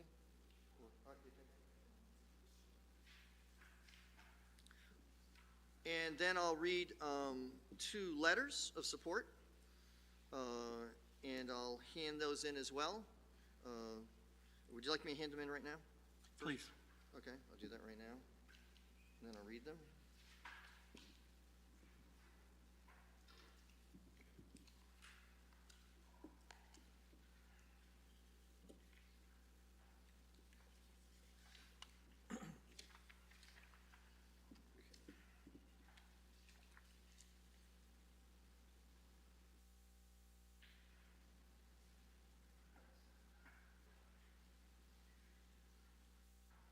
Okay, first letter is from State Representative Tom Delnicki in an email to me today, this afternoon, and I'll read it. As someone whose family farmed in South Windsor many years ago, I stand in support of preserving farming in our community.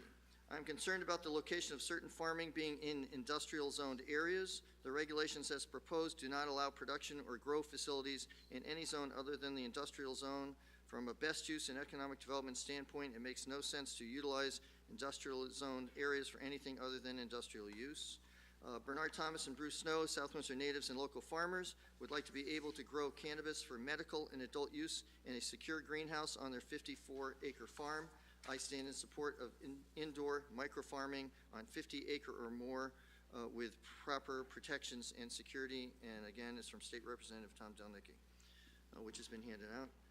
And then also from Erica Evans, 148 Quarry Brook Drive, South Windsor, Connecticut, 06074, dated today, April 25th, 2022. South Windsor includes farming as a significant part of its proud history. Our town is no longer dominated by farmland, but we must consider and remember and the value that farming brings to our community. We have moved into a modern era that does not just include growing fruits and vegetables or tobacco, but also hemp. And now, with the proper precautions in place, a local successful farming business run by long-standing and well-respected residents looks to expand and include the growing and production of medical marijuana. Wellflowers Farm has consistently conducted their business at a high standard and demonstrated a willingness to do their due diligence and meet the needs of their business in a way that positively impacts our community. The production of a 10,000 square foot facility at their 50 acres property on Strong Road will allow Wellflowers Farm to continue to adapt their business to meet a growing need for a product in a safe and regulated manner. Medical marijuana has been shown to have numerous positive uses to treat mental health as well as ease significant pain, it says, to name a few. When factoring the size of the building at the center of the discussion for Wellflowers Farms, one must consider that this facility would not differ much in size from the tobacco barns we all know and love amongst our community.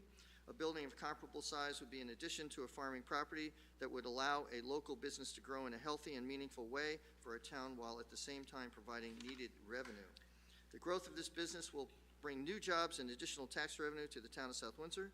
The new development for a local business would relieve our reliance on big box warehouses that choke our streets and divide our community. Sustainability of businesses like Wellflowers Farm are what make our community strong. And again, that's from Erica Evans, and the prior one was from State Representative Tom Delnicki. One final point I'd like to make is that we inserted greenhouses. The statute doesn't say greenhouses. My clients would like to do a greenhouse because they'd like to also utilize natural light to grow things. So having a greenhouse, it has to be secure on the sides. We're talking 12, 14 feet? Yeah, 12, 14 feet of secure sides on it, and then glass, a greenhouse structure on top of that. So we utilize some natural light. There'll still be LED color lights which is common in indoor growing facilities, which are becoming more and more commonplace nationwide. So they're proposing to do a greenhouse thing, so you couldn't just put any building on a site. It'd have to look like a farm building, and they want to design it that way, because it's also behind Bruce's house, and they want to be considerate of their neighbors. And it's a greenhouse which you expect on a farm, and we have on farms in South Windsor. So we'd like to get this started with this, and welcome your comments on this.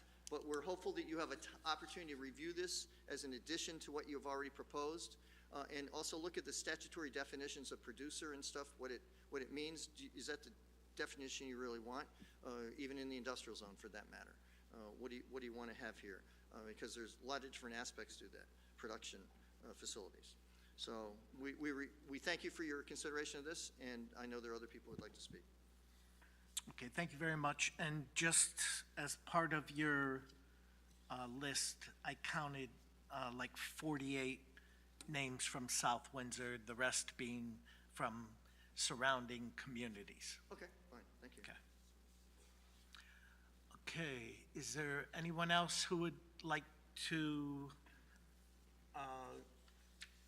speak? No?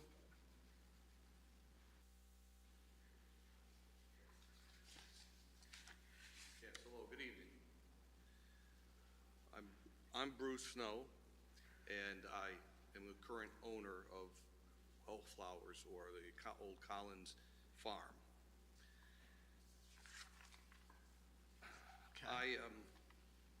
The farm itself was, it's been handed down over the years. My great-great-grandfather purchased the land 150 years ago. And it's been, ever since, passed down through the generations to family members, as the years went on. And now I am the current owner of that land. And the one thing I've learned over the years is that the farm takes, it's a cost to operate, to maintain the existing farm just the way it is, for haying the field, and keeping an open property. There's a cost to it, and you need an income, you need a source. I remember a story years ago. My grandfather tried to grow tobacco on that same land, and he grew some tobacco, and he didn't do it because he liked tobacco. He grew it because it was a cash crop, and he was looking for income to support the farm industry. And so now it didn't work out so well, because now we have a big bus company there. But the idea was, you have to have a revenue source to keep the farm open and keep it viable. And so that's one thing that continues year after year. Certain things do change, and that would be the products or the cash crops that come around and are available. So we're looking at this as an opportunity for another source of revenue to keep the farm open, and be able to pass it on to generations to come. So I appreciate your consideration to our proposal. Okay, thank you very much.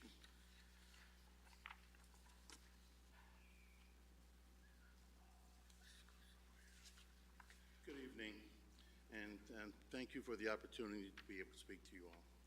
My name is Bernard Thomas. I live at 29 Sunset Terrace, South Windsor. I've been in the town of South Windsor for over 50 years. Not only am I a proud resident, not only have my children gone through the school system, currently my grandchildren are going through the system. I learned quite a bit from South Windsor, not only that, from my friends. I've also took the teachings that I learned from this town. I'm currently the executive director of the Hartford Knights Youth Organization, where we have put over 130 children through college. We do mentoring after school and college readiness. The reason why I tell you is because of the educational system and how important it is to me and my family, and also the people that we serve. When Bruce and I had the opportunity to be able to have Wells Flower, I thought it was a great opportunity, especially regarding the medical aspect. As some of you know, especially with cancer and various different issues, inflammation, all those type of things, the cannabis is a medicine that a lot of people are tending to, especially instead of going on the opioids and all those other type of drugs. The healing that plant does is tremendous. Not only is the medical community really impressed, but obviously more and more, as you see, more and more people are utilizing that type of service. I think that the opportunity that also came for us, especially in regards to the social equity aspect, I think that opportunity, being able to educate our people about not abusing the system, about not abusing the drugs. I knew it was only a matter of time when the state of Connecticut was going to be able to, was going to jump into the cannabis business because of the amount of money that it's generating. Okay? You can't be in between New York and Boston and decide that you're not, because your people are constantly going to both of those locations. Now they're currently in. We have a window or a time frame to be able to do this, because if the opportunity doesn't come, say this year, so to speak, then they're only allowing X amount of license. But for us, I think it was a great opportunity. We've been doing 4 years of hemp on that farm, and you would be surprised about the amount of people that are coming just to get the hemp plant. I look at it like this: 40 and older, the people like the ointments, the drops, all that type of stuff. The 40 and under, they want to smoke and stuff like that. I just see that plant as doing so much. As far as the revenue is concerned with that type of product, especially in town, having South Windsor being right there on the cutting edge with especially in regards to the medical aspect, we should be there. Our town is at that level. We should be there. And I think it's a great opportunity. The employment opportunity for that, you're talking about 6 figures for individuals working within that farm. You know, whether the chemists, whether, you know, the amount of education that has to go in order to have that plant, I think it's a great opportunity. And even though you might have 48 names that you see on that, you have a lot of people that work in South Windsor that sign those papers.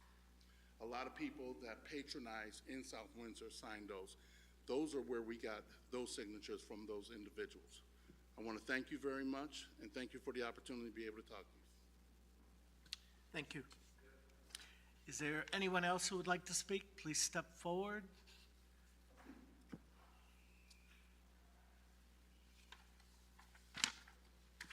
Good evening. My name is Jim Strempfer, 221 North Road, Broadbrook, Connecticut. Commercial hay farm, horse farm, got a couple sawmills. I needed some land back in 2005, and I found out that Bruce's mom had some land there that I could hay. So I stopped in, and I introduced myself to Bruce's mother, and I started mowing that hay there, and have been up till probably 2 years ago, 3 years ago. So that's since 2005, and Bruce and his mom, people of their word. I never once had, any issues whatsoever. They ask, I do. I ask, they do. Trusting them totally as trusting people help my hay, and I sell some hay, and I feed 10 to 16 horses at the farm. So that's my relationship with the farming aspect of it down there. I'm on the Ag Commission in East Windsor, been there for 14 years now. And we're trying to save all this land, open space, farmland, selling your rights to keep this farmland. It's hard, and you don't make a lot of money. That's why there isn't a lot of farms left. They don't get passed down to generation after generation because it's very hard work. It does not pay a lot. Their type of farming, I don't know about the revenue for that. Now, I am a drug addict and alcoholic. On October 3rd, 1987, I surrendered to drugs and alcohol. I got high 7 days a week for 17 years, and I drank. Alcohol always pushed me over the edge. Marijuana never pushed me over the edge. That would be my choice to function, and I did that 7 days a week.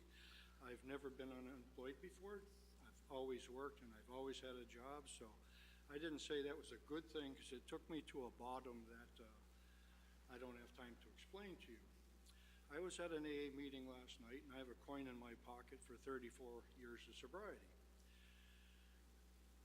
Back then, you could not get marijuana, but I had it 7 days a week. It's always available. It's always been available. I can attest to that.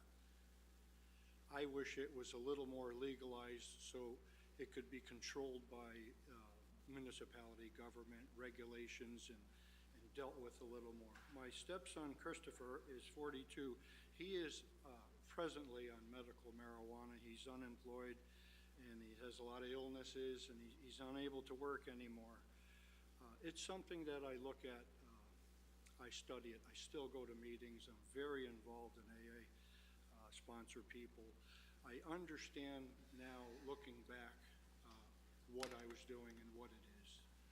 And I trust this man behind me totally. And I would rather have someone in this business that I can trust. And I've trusted him since 2005. And I'm all for whatever they need to straighten it out. Society changes, things always change. And I think as a group, if we don't change with it properly and controlled, then we're probably not doing our jobs. So we do need to change. It comes at us whether we like it or not. And I think this would be a great change for South Windsor and a healthy one. Thank you. Thank you very much. Is there anyone else who would like to speak? Please step forward. Hearing and seeing none, do we have any other letters to read into the record, or none? Okay. Then we'll turn to commissioners. Commissioner Bernstein. Mr. Snow, can I ask you to step up to the podium? So, I grew up in urban areas of Philadelphia and Washington, D.C. What I know about farming, you could put on the head of a pin. I like what I'm hearing, and I guess my question to you, I think what I heard from Mr. Thomas is you are now growing hemp, and you've been selling it for 4 years? The last 4 years we've farmed. So help me understand, so you haven't grown marijuana? Correct. Help me understand how you will be able to assure your success, because I have no idea how a farmer determines how to grow a crop that they've never grown before. So just educate me a little bit. Well, the two plants, the hemp and the marijuana plants, are very similar. They grow in same conditions and same, same nutrients that the either one requires. I grew up on my grandfather's property on the farm, so I helped him farm that land for 30 years while I was working at other jobs. And so I learned a lot of how to grow lots of things, corn, tomatoes, cucumbers, you name it, we grew it. And just with all those, the knowledge of all those skills, I know I can grow hemp or marijuana. If you know how to farm, you know how to farm then, right? Yes, yes. Okay. Yep. Thank you. I could do it under lights or in natural light, either or. Thank you, I appreciate it. Okay. That's all I have. Okay, Commissioner Viteri. Mr. Snow, just for a sec. So what you're suggesting here is that all this would be grown within a building, correct? Correct. Okay, and be secure in that way and everything, right? Secure building, the walls will be steel, not transparent walls with a canopy of glass overhead. Okay. Thank you, that was what I... Commissioner LeBlanc. My biggest concern was security measures for this. I mean, I was 15 once, so we used to go try to steal blueberries in Manchester, and the dogs would come out and all that. But I can't imagine this with the teenage population in town. But I like to think that there'd be adequate security measures or something like this, like a package store or certainly a bank. But I'm not sure what extremes it has to be taken to, but obviously something has to occur. It will have to be fenced in with minimum 8-foot chain link fence. There'll be sensors and cameras, 24/7 cameras running. Plus, the location where it is not easy to get to. It's not like you can walk off the street. And, it's, behind a couple of properties that they'd have to cross, which have, and one of them being the bus yard, which operates, all night long. There's people there. So there's, tough to be able to sneak in and get away with any of it. Sure. No, I appreciate that, and certainly I'm all for this, so I just wanted to ask that question, but thank you. Yep. Okay, Commissioner Wagner? Thank you. Let me first just speak about the whole package as it was presented. I'm very much in favor of this. Prime Wellness actually is not going to be affected by this just because they have already achieved everything they need to go for a license, right? That's correct, unless they decide to a different location, but you're correct. They have got the approval they needed to be able to apply for their license. Okay, thanks. Yep.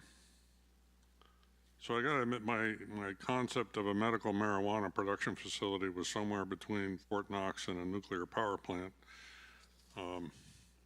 But I'm actually favorable. I like this idea. I think the distance is important. I like the idea of making it available to farmers to have another source of income. I know that that's a business that Makes sense. isn't always a high profit business.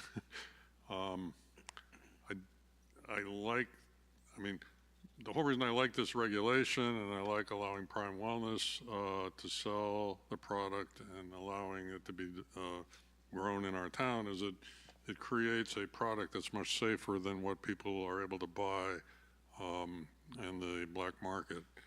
We don't know what's in most of the marijuana now. Some of it's got stuff that'll kill you. I think moving in this direction, the distance things, there's one other distance provision I think I'd like you to consider. Right now you have a distance from a property line, but some farms, and I don't believe this farm has a residence on it, but some farms actually have a residence building on the farm. I think we ought to, and then what happens to these residences is that, they may at some point in the future separate from the farm and just be another private residence. So I think we ought to add a distance from any residential structure in the regulation. So something like 200, 300. We have a 200-foot minimum property line. Yeah, From anybody's property line. but let's say there was a house that you were living in here. I don't see it, but is there a house on here? On the map that he's got there, there's. No, I mean, does someone live on this property right now? No. Okay, so picturing another farm where the farmer actually has a residence on the property, I wouldn't want this facility to be too close to that, and I don't know what distance is the right distance, but I'd like it to be some distance from a residential structure. Just so if that thing changes hands, it separates from the farm. I believe it still has to be 200 feet from the property line of that resident. But I don't know if that's, Yeah. if you want it farther than that. I mean, I don't understand. I think, your Maybe Peter can, typical residence might be 100 feet from the property line, so I don't know, what would be a good distance there, Peter? There are none on your particular farm, Bruce, but, however, there may be, it's not unusual to have a older residence, or even a new one for that matter. I can think of one on Barbara Hill Road, where there's one on his farm. So there should be a separating distance, agreed. Yeah. I would suggest 200 feet, separating between that building, which is a greenhouse, and that house, if there is one, happens to be one on the farm. Okay, why don't you stick around? Okay. This is limited to rural residential, other than the industrial projects that would be allowed. But there are farms allowed on most, if not all, of our zones. Is that not correct? Yeah, I mean, you certainly have a lot of farms in the A40 zone at your whole Main Street area. Yeah, I was thinking particularly of Main Street. Yeah, that's primarily A40 zoned over there. Yeah, that is, we wanted to start small. We're talking about one small facility, greenhouse facility for these gentlemen. We started on the rural residential zone. We looked at that. You're talking about Barber Hill Road, the farms up there, the Foster Farm on Foster Street, east side of Foster Street. The town owns part of that, but the family still owns part of it, I think 50 acres or so. So there are a few other large farms in the rural residential zone. The other thing is if you wanted to expand it to another zone, you're certainly at liberty to do so. We wanted to start relatively small, and then you could expand it if you liked, and maybe over time the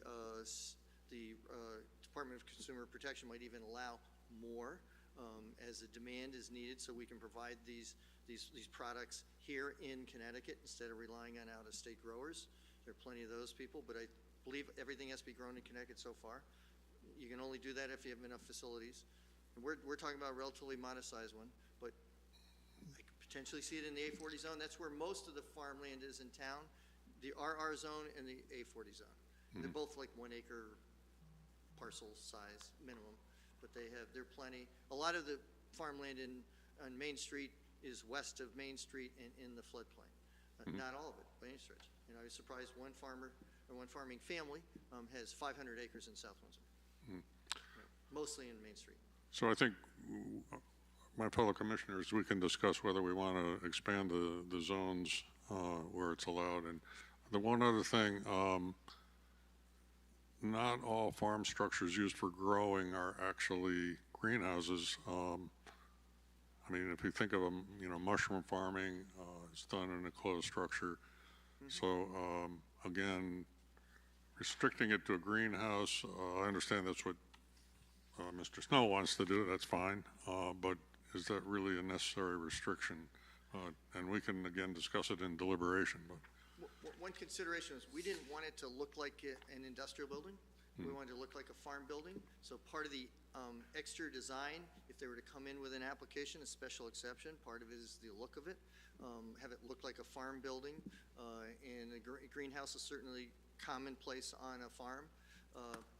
We didn't want it to look like an industrial type building. That's why we have that. And they also want to take advantage of the natural energy from the sun in growing. You can't use it exclusively because it doesn't generate enough hours and all that. But we want to take advantage of that. That way you don't have to generate the energy offsite or whatever. So I can see that. But it should look like a farm building that's fairly attractive and still be productive.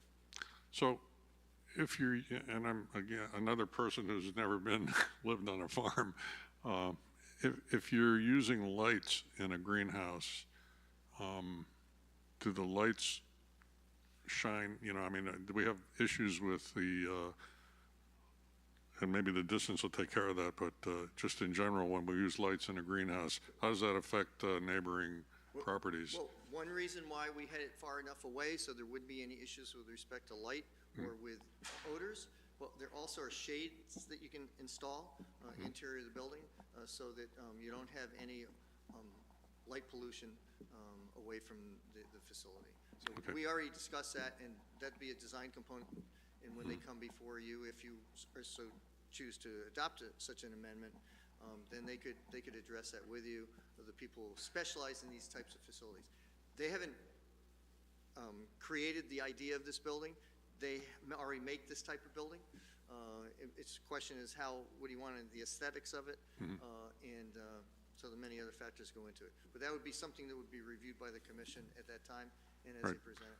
Thank you. I plan to support this change in some form, and thank you very much. Thank you. Okay, Commissioner Dexter. Michelle, I have a question. I'm very clear about dispensary. Licensing is based on population of the town, and we get one, right? One, what will be a hybrid. are there limits to production facilities? I believe you're going to have the limitation of one of a production, either a microcultivator or a production facility. So I think you are going to have that same limitation of one. It is something I'd like to verify, but that was my understanding.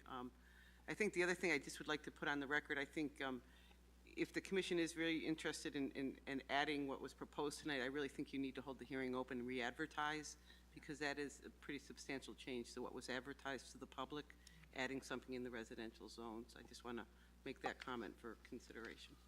I agree, Michelle.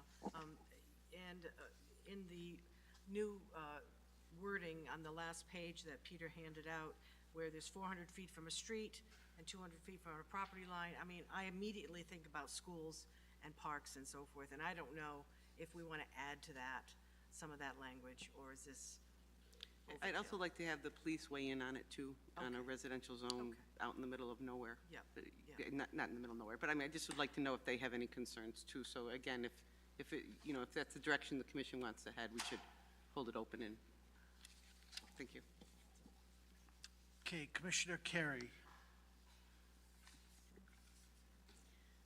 Commissioner Dexter, everybody, you made good points. I think we want to, support farming. Could you? Oh, I'm sorry. Thank you. I think you made really good points, good questions. I think we really want to support farming in the town, but I do think that there's a couple things we should look into. But otherwise, looks good. Okay. Thank you. Okay. I agree we should leave the public hearing open and explore all the possibilities. A lot of my comments were directed towards the application we have or the text we have in front of us in the industrial zone. And I just wanted to make sure that even though there might be a facility in like the industrial zone or even possibly the RR zone, that the only place that it would be allowed for sales would be in the general commercial zone. So we probably would want to caveat that in the industrial zone where you allow accessory sales of 20%. I mean, not that it wouldn't have to get licensed anyhow, but we could, if you do decide to go forward within the industrial zone by special exception, we could draft something that says that it cannot take advantage of that provision of accessory sales. I can certainly draft something along those lines. Okay. And if the language that was proposed is accepted, where does the proposer stand as far as like retail sales? Was there any?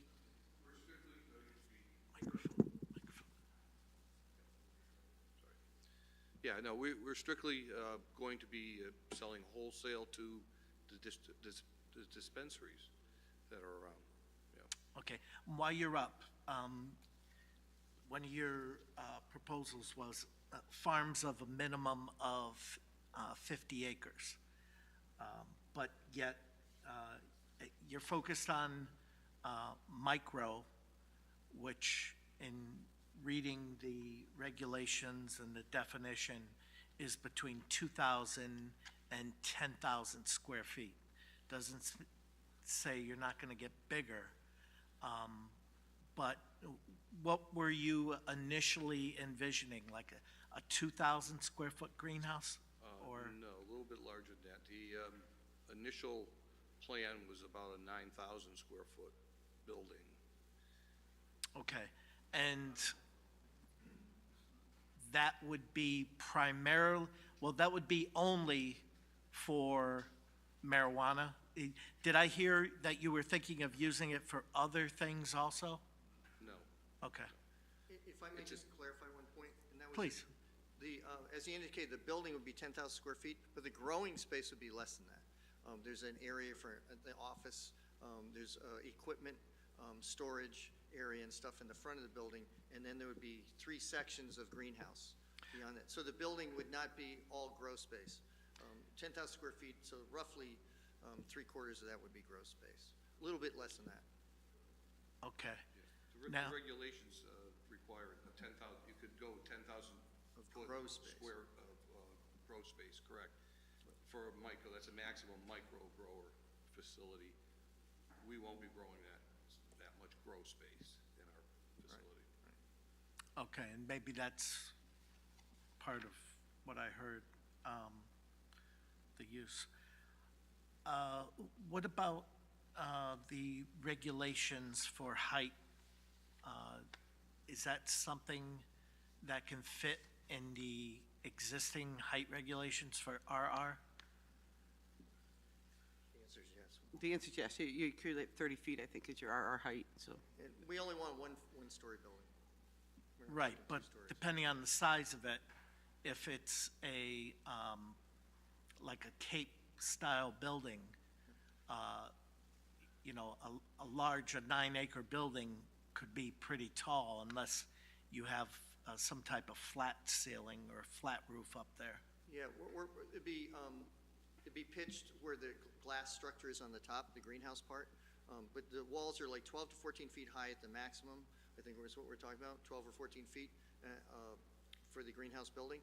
And that would be the solid part, and then it would go up for the greenhouse from there. So we're talking about 12 or 14 foot high wall, and then just the glass going up at a regular pitch from there. So we're not going to be anything like the height, maximum height in the RR Well, zone. like I said, if you have a 9-acre building, depending on if it's square or rectangular, and I'm thinking you're looking at maybe more something the style of like a barn type building, They have sections that are. where long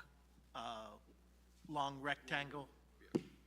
Yeah, there's sections, so it's a green, you could expand by the greenhouse. So it's a solid building in the front, and then the greenhouse is right behind it. And they were, 120, or were they? 90 by 30, I Yeah, believe. 90 feet by 30 feet, each section of greenhouse. And they're all just attached, one after the other, You order more greenhouses if you could grow it, but initially, they're not going to max. And side by side. when you mentioned steel walls,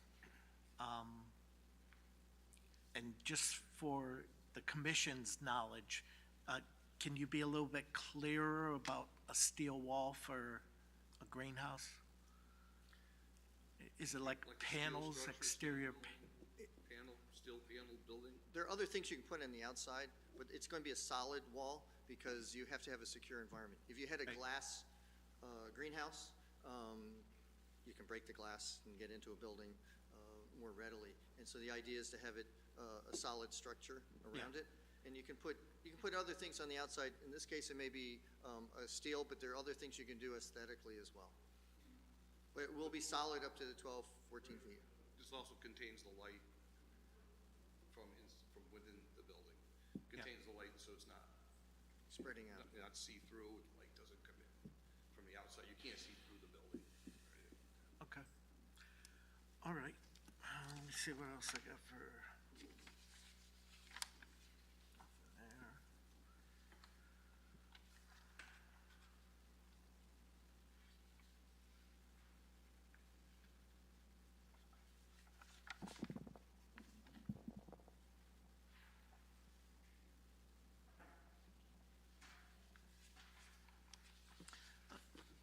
Peter, you had mentioned you thought that all and correct me if I'm wrong, please, the marijuana that's being sold in the medical marijuana facilities, is that all Connecticut grown at the present time or no? I believe it's all regulated, production and sale is all regulated by the State Department of Consumer Protection. I don't think they can import any from Massachusetts or Maine or where they're growing it as well. I think it all has to be internal to the state, is my understanding. Do you have any information on that? I think that's Correct, that is my understanding as well. Okay. And I'm happy to hear that. I'd be happier to hear that was grown in South Windsor.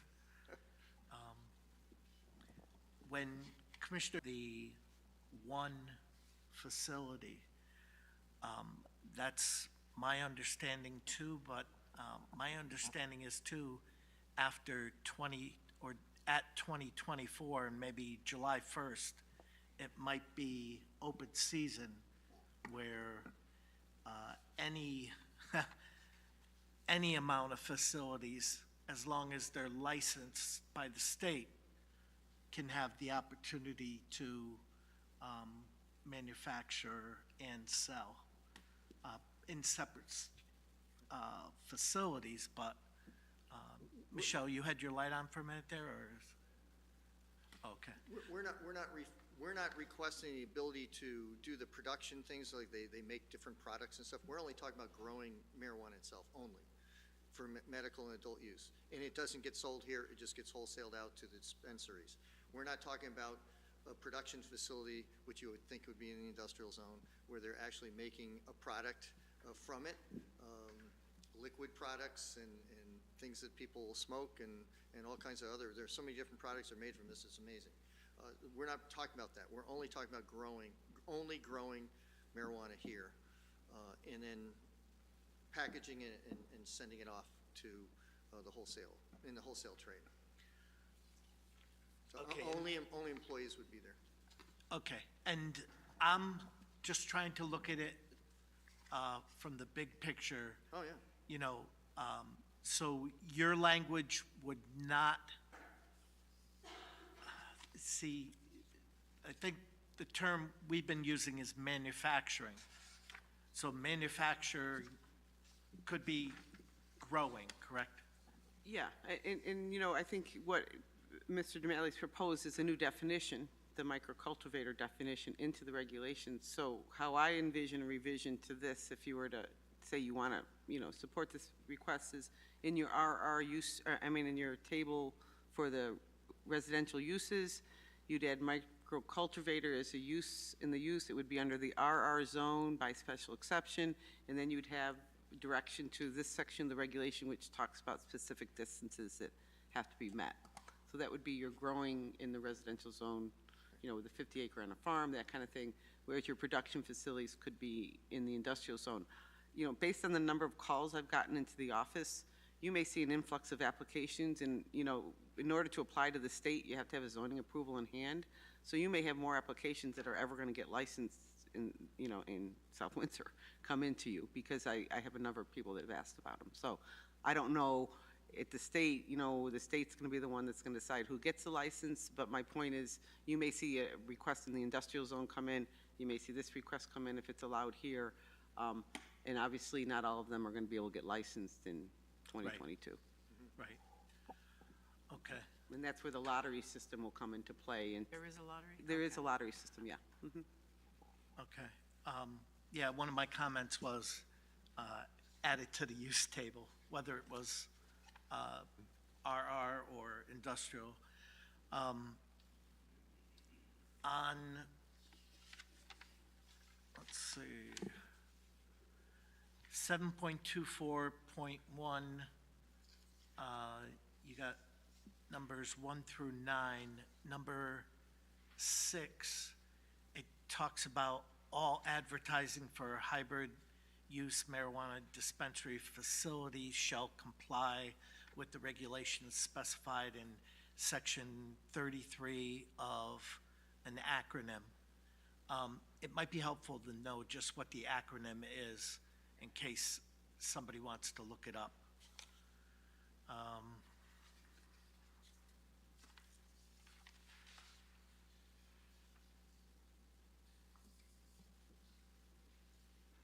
Okay, I think that's all I have right now.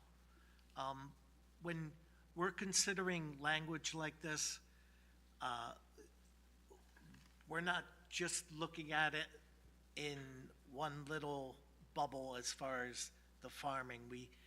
We have to look at it as regulations that are used if you're proposing it in the RR zone, how does it affect the whole RR zone?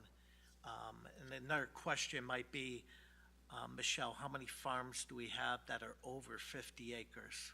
How many would, possibly be affected? And then there's always the possibility that you might have two small farms that want to combine so that they could meet the regulations, how this all fits there. And I'll ask Mr. Thomas to come forward. I just want to tell the PZ that currently the state of Connecticut is about ready to pass a bill for no out-of-state companies to be able to come into the state, to be able to sell their product or push their product through billboards or any of that nature. And the demand for that product is very high.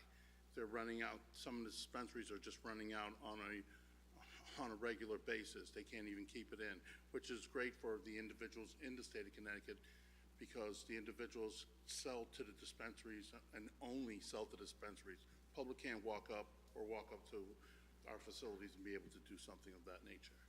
So, Just one thing while you're up here, if you could. I understand what you're talking about is the actual farming of the marijuana. But how does South Windsor fill its need for the actual manufactured product? If we only have one, if you want to call it manufacturer, and all you're doing is, say, growing, then, any dispensaries in South Windsor would still need that product manufactured. I see Michelle pulling her. I just want to make sure you're not trying to say that the South Windsor one would supply the South Windsor one. I think it's Connecticut has to supply Connecticut. correct. It's not town to town. It's not like you have to have Right, your own producer. what in I'm town. saying is, right now, we have one. Yeah, yeah. One possibility of a manufacturer, and will the state of Connecticut distinguish between, like, the farming of it versus the manufacturing of it? For my read of it, that's under one license category, all right, whether it's a producer or microcultivator.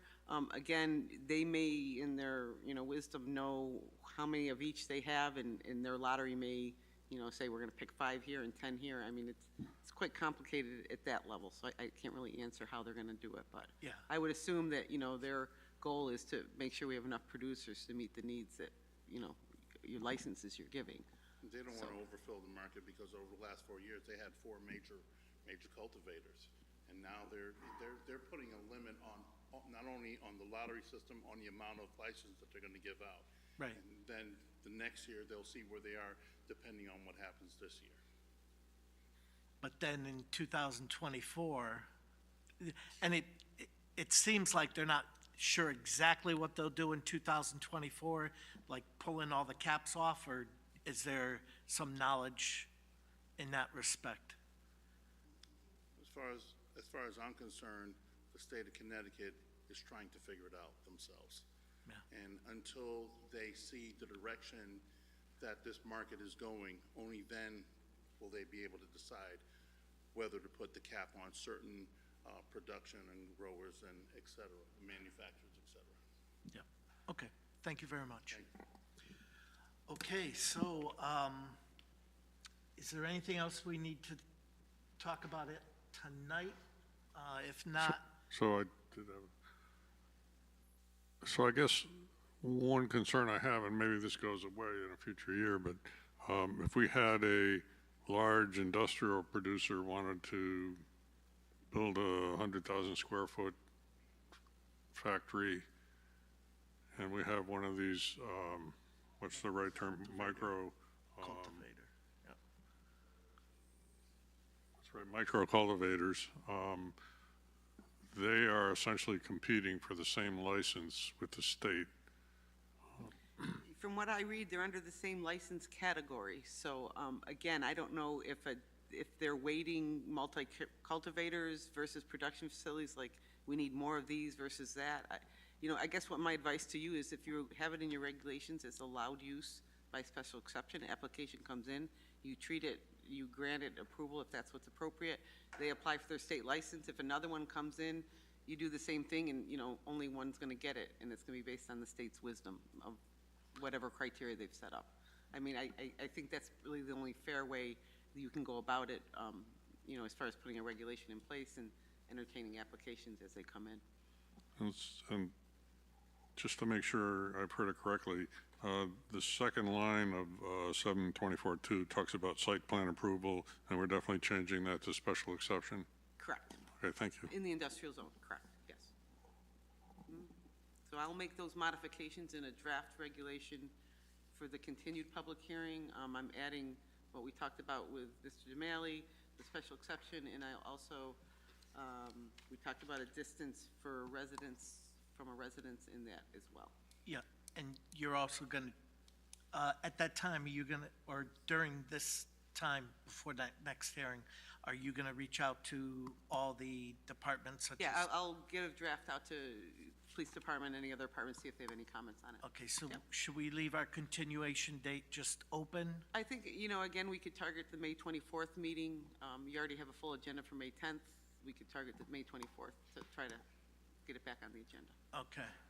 With We'll knowing target that, that we won't it commit to it. could be in June by the time we actually get to it. Yeah. Okay. So I move we continue the public hearing to the May 24th meeting or later as necessary. Okay, we have a motion. Do we have a second? Second. Okay, we have a motion and a second. Any discussion? All those in favor of the motion, say aye. Aye. Those opposed? Motion passes unanimously. Thank you. We'll move on to our next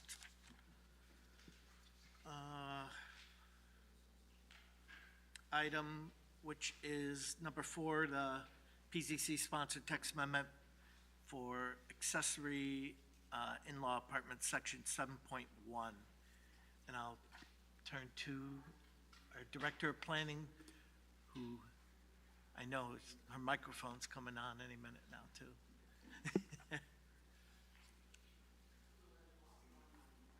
I know, there's a lot of stuff on the table tonight. Nice. Okay, here we are again. Once again, we're doing a PZ-sponsored text amendment where we're proposing to remove section 7.1, which is our current accessory and in-law apartment regulation, and we're proposing to add section 3.2.3, a new section of accessory apartments, to establish new criteria for accessory apartments in single-family zones. In addition, we're requesting a modification to the permitted use table and to the parking requirements. So this proposal is in response to Public Act 2129, which established very specific criteria for accessory dwelling units by right on property for single-family zones. By definition, an accessory dwelling unit is an independent residential dwelling unit located on the same lot as a single-family home, either entirely within a building or detached, a separate building on the lot. One of the goals of accessory units is the potential to increase housing affordability, create housing options, enable seniors to age in place, provide flexible solutions for changing needs and life changes. So Public Act 2129 created the framework for towns to approve these by right, which basically resulted with no special review without any criteria. So you couldn't add any criteria specifically related to setbacks, lot sizes, lot frontages, things that we currently have in our regulations now. So one of the options in the law is to opt out of the law. But to do that, you have to have a 2/3 majority of your Planning and Zoning Commission, as well as your body being the town council. So what the commission talked about, and this goes back to our work sessions in the fall, was that we would propose to opt out of the law. However, we're proposing a new accessory regulation, accessory apartment regulation, which is much more flexible and is certainly more in the spirit of the law, in that it's proposed to be as of right for the most part. The square footage is changed. So again, it makes it a little bit easier for someone to come in for an accessory apartment. So that's what's in front of you tonight. What I provided to you with the report I gave you was kind of a chart I had created in the fall, which kind of compared our current accessory apartment regulation, our current in-law apartment regulation, and what the law was proposing for towns to do. So tonight, in the regulation that's in front of you, Again, we would be eliminating the idea of an in-law apartment. We would be only permitting things as accessory apartments.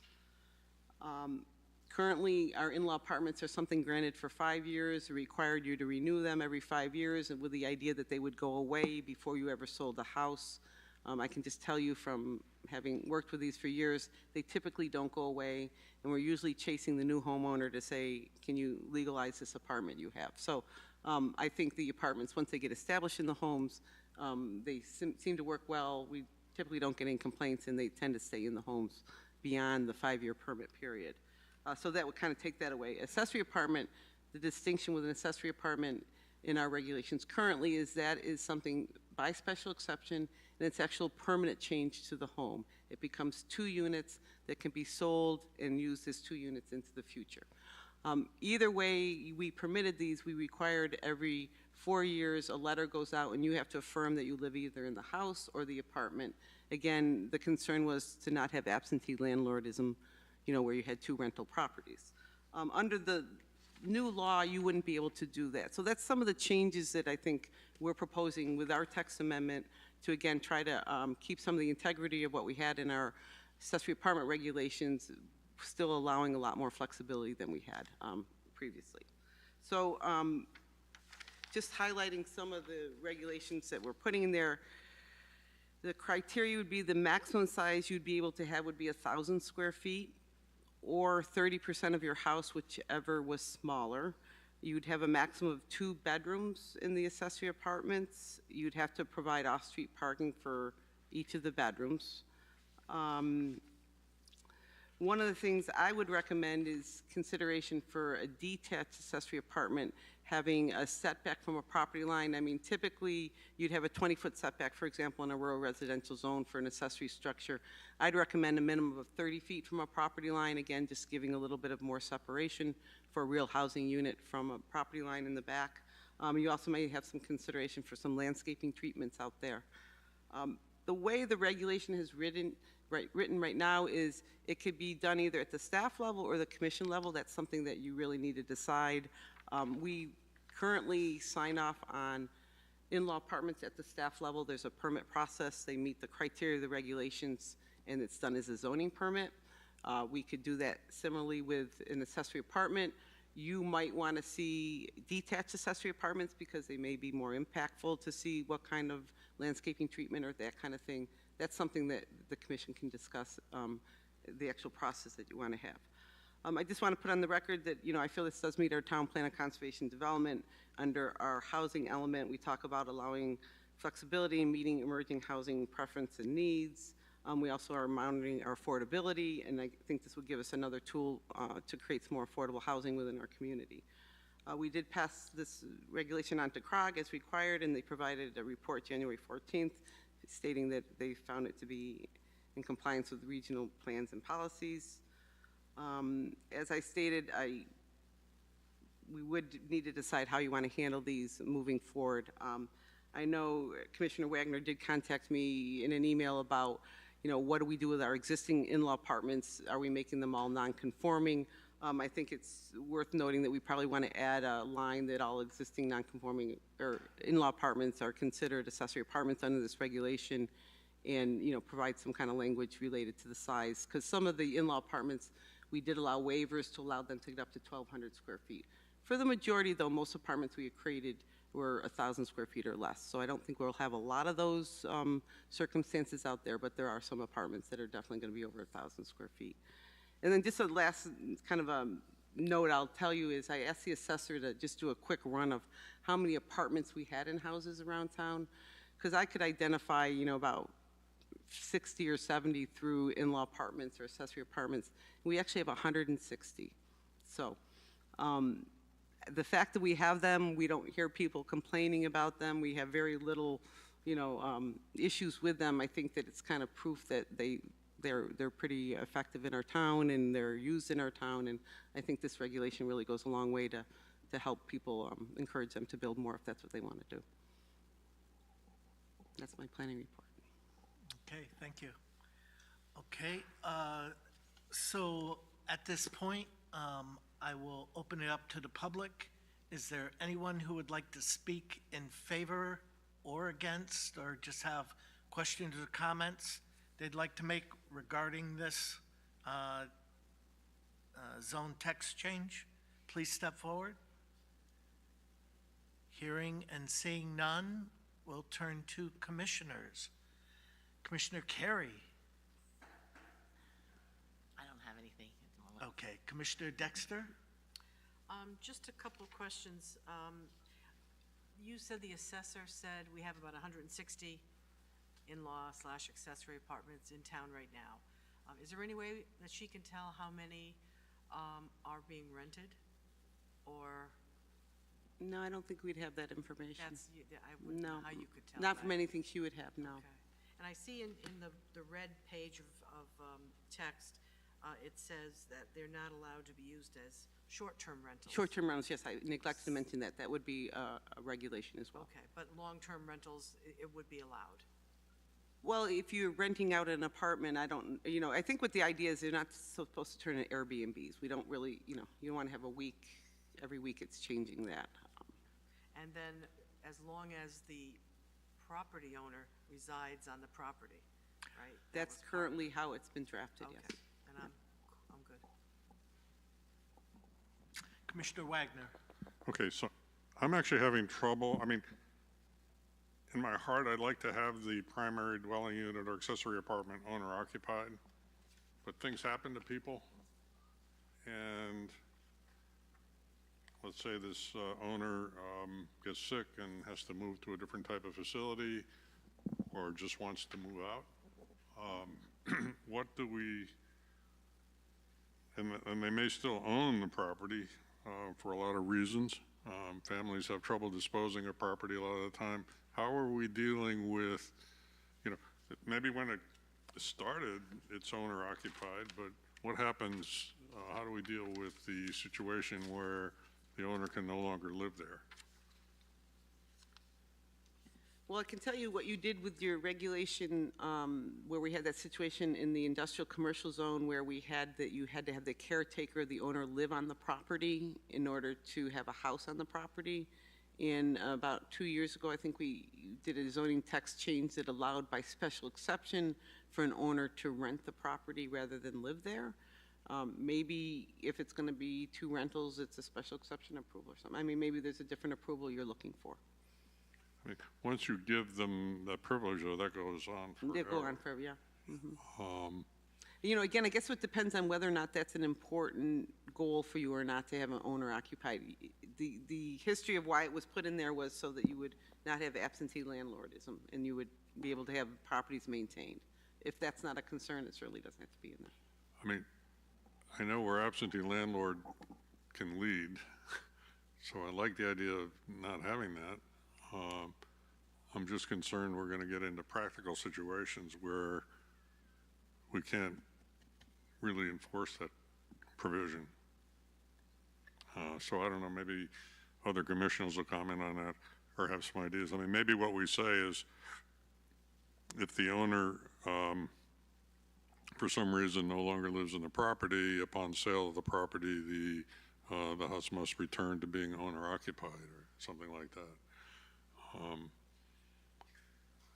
Again, you're going to have an absentee landlord if it's maintained by, the daughter who lives in Texas and just happens to be now responsible for this property because dad moved out or something.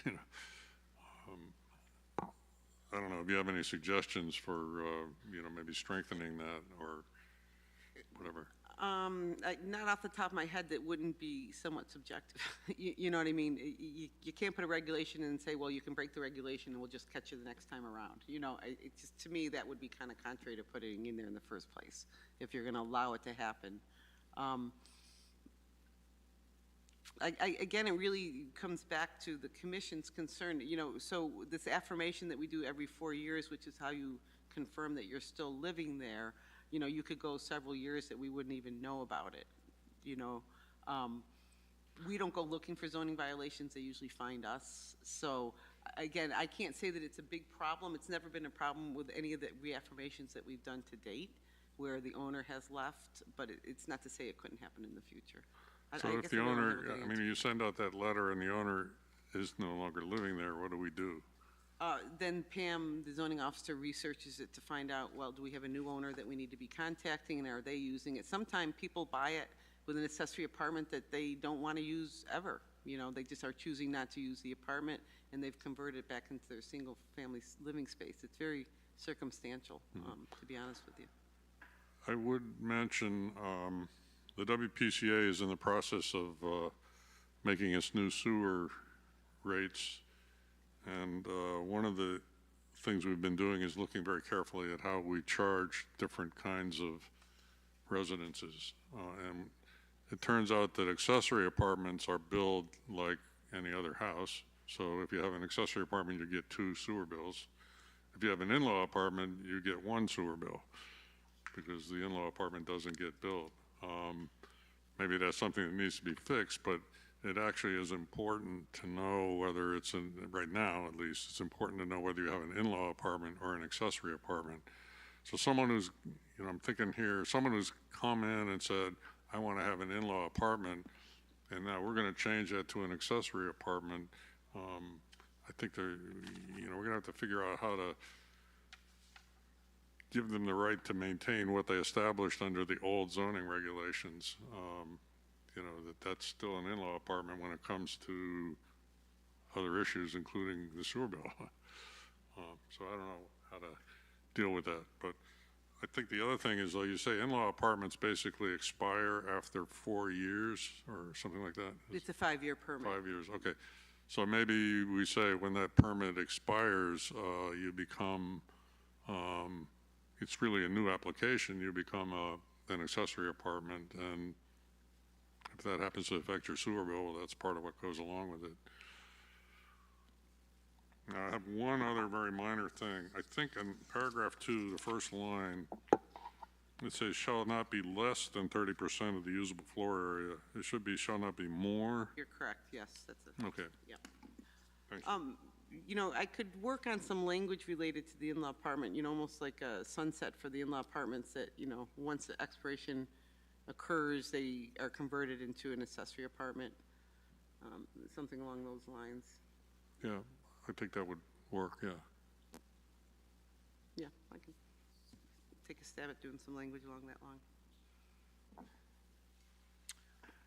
Okay, Commissioner LeBlanc.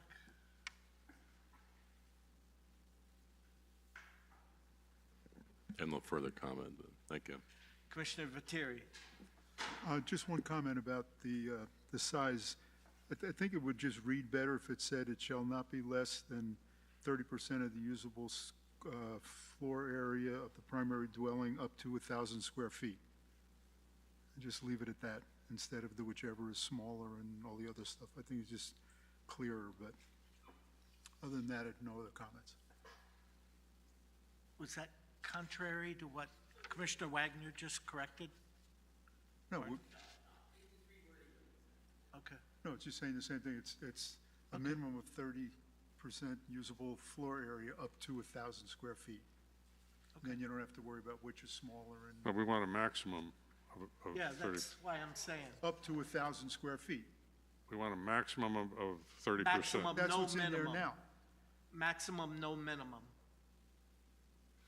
The I think usable floor area shall not be less than 30% of the usable floor area of the primary dwelling up to 1,000 square feet. It's a minimum of 30% and a maximum of 1,000 square feet, which is exactly what the sentence says right now. But our note from Michelle also says in there that we should try not to set a minimum, correct? Yeah, so Michelle? we should really be saying that you don't want, you should not have a minimum. That was a mistake on my part to add the minimum in there. But you do want to have a maximum of 1,000 square feet. Okay, so then you don't even have to have the 30% of the usable floor space. All you have to do is say up to 1,000 square feet. No more, larger than 1,000 square feet. Yeah. So you take that and make it totally simple. Well, we have houses that are 2,000 square feet, so in that case, the maximum would be 600 square feet. Which isn't that much when you're talking, But that's not what it says. It Well, says- change the it word sets less a to minimum- greater. It sets a minimum of 30% of the square footage No, maximum of change the word- 1,000. Change the word less to greater. That's the first thing that's happening. So you're changing it around from what it is now. You're saying now it shall not be greater than 30%. Correct. The Correct. apartment should not be greater than 30% Okay, so with a that- maximum of that's- 1,000. you've negated Yeah, that. Okay. that was a mistake on my part. That was I a typo. confused you. Got I it. confused you. Okay. So just to clarify, then, it's a maximum of 30% of the floor area for the apartment, no greater than 1,000 square feet. Right, up to 1,000 square feet. Okay? So that's, I apologize for that. Okay. I think due to the hour, we should probably continue Yeah, this that's one fine. also. Yep, and I'll work some language up related to the in-law apartment to add to it. Okay. So would somebody like to make a motion? Commissioner Bernstein? I'm going to need to recuse myself on this issue. Okay. Then I'll make a motion to continue to May 24th, Or the next available of the next available, right. date. Second. Okay, so we have a motion and a second. Any discussion? Hearing none. All those in favor of the motion say aye. Aye. Aye. Those opposed or abstentions? Oh, you recused yourself, so we only have 6 voting members, and it is unanimous that we continue with those 6 members. Okay. Michelle, is there anything we need to address tonight? Or do you? No, unless you wanted to do your affordable plan decision.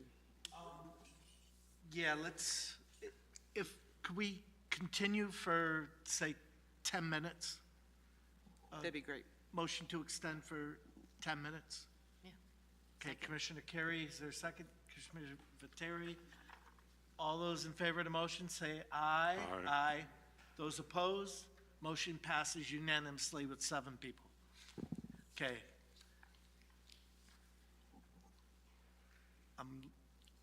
I'll call on our To order. Director of Planning. Okay. Michelle and I met just to hash out some of the planning.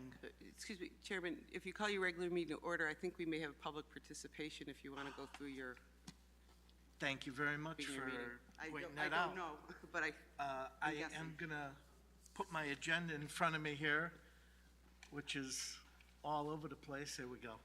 Okay, so we'll call the regular meeting to order for the Planning and Zoning for Tuesday, April 26, 2022. First item is public participation. Is there anyone from the public who would like to speak on something that is not on our agenda? Please step forward.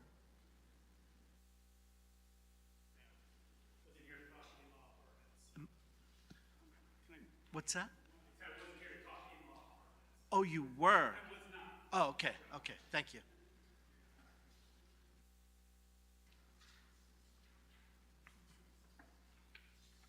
Thank you.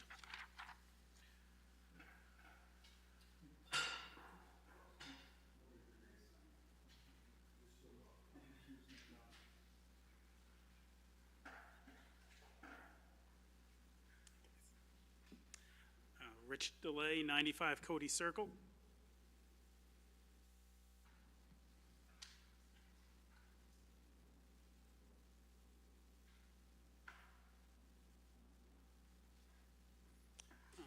Thank you, commissioners and town staff, for your hard work and extraordinary commitment to the public. Tonight's meeting agenda includes a site plan application scheduled to be received by this commission for a warehouse at Kennedy Road and Sullivan Ave. That application is incomplete, and therefore the commission is authorized to remove the application from the agenda and return it to the applicant without further action. The applicant can then submit a complete application when the commission is next prepared to accept them. To complete a site plan application, South Windsor Zoning Regulation, Article 8, Section 8.2.A, General Application Standards and Procedures expressly states that the proof of ownership or valid option to buy the property shall be submitted by the applicants. Page 8.1. Town staff confirmed to me today that the entirety of the submitted application was placed on the town website. No proof of ownership or a valid option from the applicant is included in the application. This is not an obscure oversight, as the importance of this requirement is emphasized by its placement within the first few lines of the site plan standards and procedures, preceding everything which the applicant did submit. In concert with the requirements of the zoning regulation, I urge the Commission to remove the application from the agenda and return it to the applicant without further action. Thank you. Thank you very much. Okay.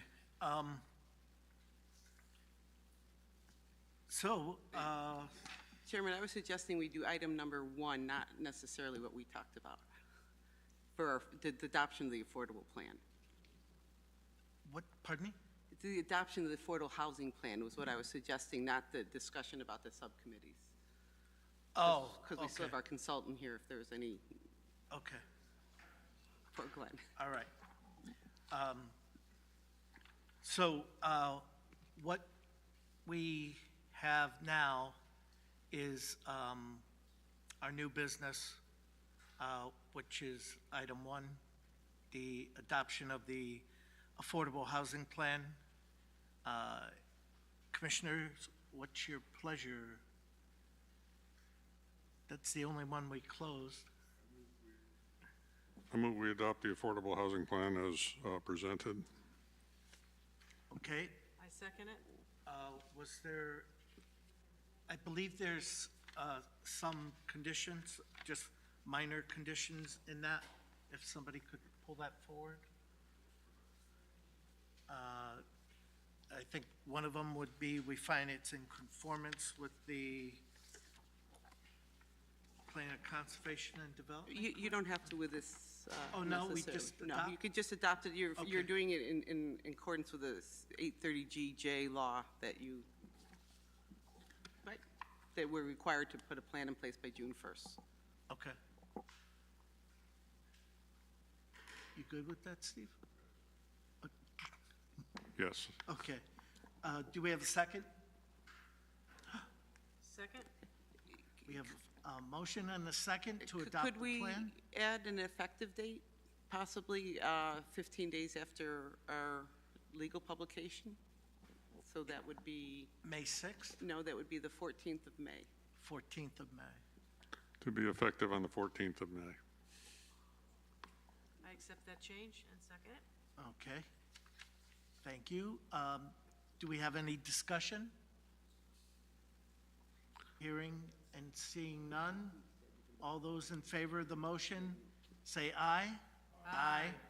Those opposed? Any opposed? Okay, then it's unanimous. Plan is adopted. Okay.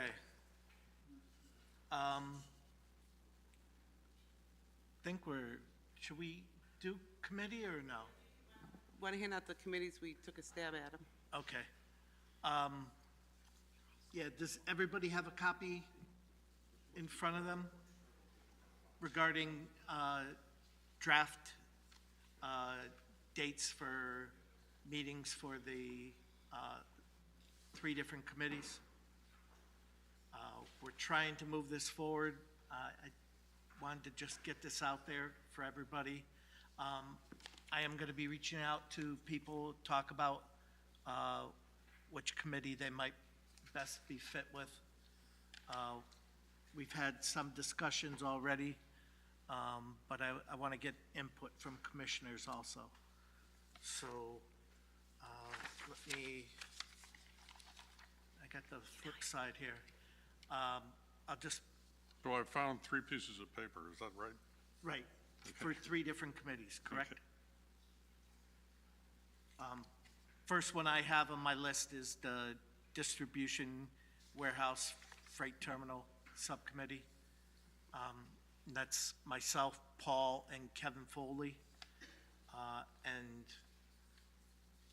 we talked about possibly having an alternate for Kevin if he's unavailable.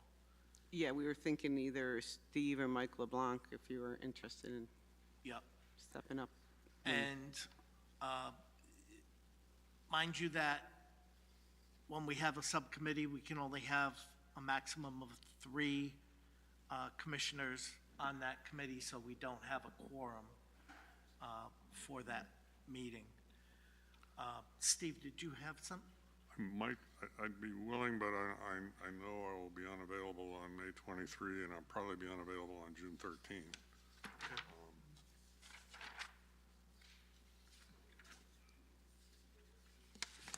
Okay. But as an alternate, yeah, maybe. Yep. Okay. So,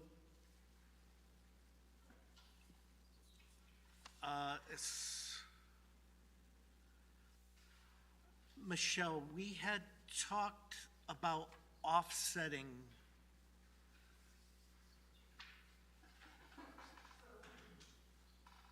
these, and, oh, I have, So what we're trying to do is 1 week would be the warehouse distribution, the next week would be residential, and what we were hoping to do is back-to-back residential, an earlier one and then a second one after it. But it's really going to depend on people's availability. So Alan, for example, is not here tonight. I don't know if he has any flexibility on when he can meet or not. So we Yeah, may have to decide on that one. what threw me here is I have 3 pieces of paper. 2 of them are exactly the same. That may be because you have 2 different committees listed on one paper, so that might be why, Caitlin. But they're the exact same time and everything. Oh, okay, you got 2 committees on, One's multifamily and one is subdivision, so they're 2 different committees, So but the they're front meeting the page will same read- day. Remember, we were trying to do back-to-back meetings on that day? right, right. Okay, So they are slightly different, they just look very similar. One of them is a residential subdivision committee, another's a multifamily.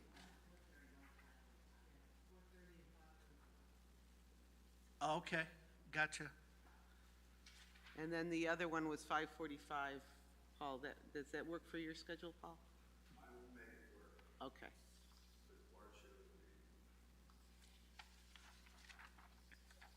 Thank you, Paul. So the one with Ellen, we'll have to confirm with him. I just don't know if he has availability coming earlier in the day. We did the other one, Carolyn, later, so 5:45 should work with you, hopefully. Perfect.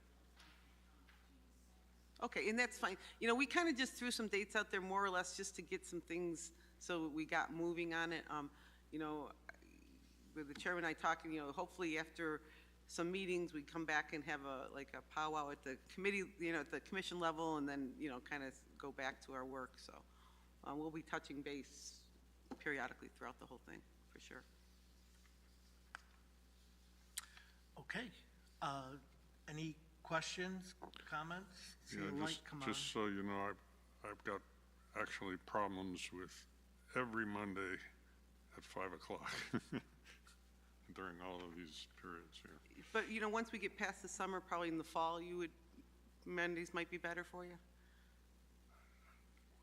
I'll be good after November 8th. Okay, well, we'll you know, maybe we'll say come September, we'll go to Wednesdays or something. I mean, yeah, We'll if get you the included, committees Steve, are don't willing worry. to change their We date. need your input. Yeah, if they're willing to change the time, I can work with it. Well, But I'm not on I'll any of try to these be right as now. flexible as need be for the committees, so. Okay.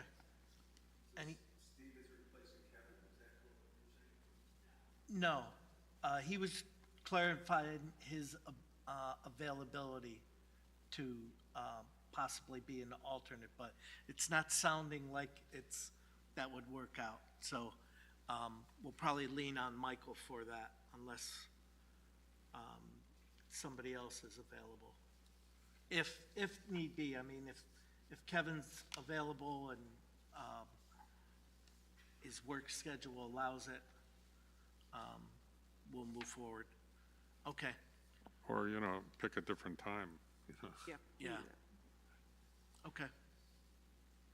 All right. Michelle, so- you talked to me also about the subdivision. Yeah, the other thing, I talked to Steve about, doing an independent project of looking at the subdivision regulations for some of the criteria that he picks up for us periodically related to sidewalks and things like that. So he said he'd be willing to look at that and give us some comments. Okay, great. Okay, anything else we No, gotta the get? only thing, based on our experience the last time we had a large distribution facility, you should decide whether or not you want to take that site plan to public hearing, and if so, you probably want to put on the record that you find that there's public interest to take it to public hearing. This would be the Kennedy Road site plan that you're officially receiving tonight. And we should probably have a vote on that.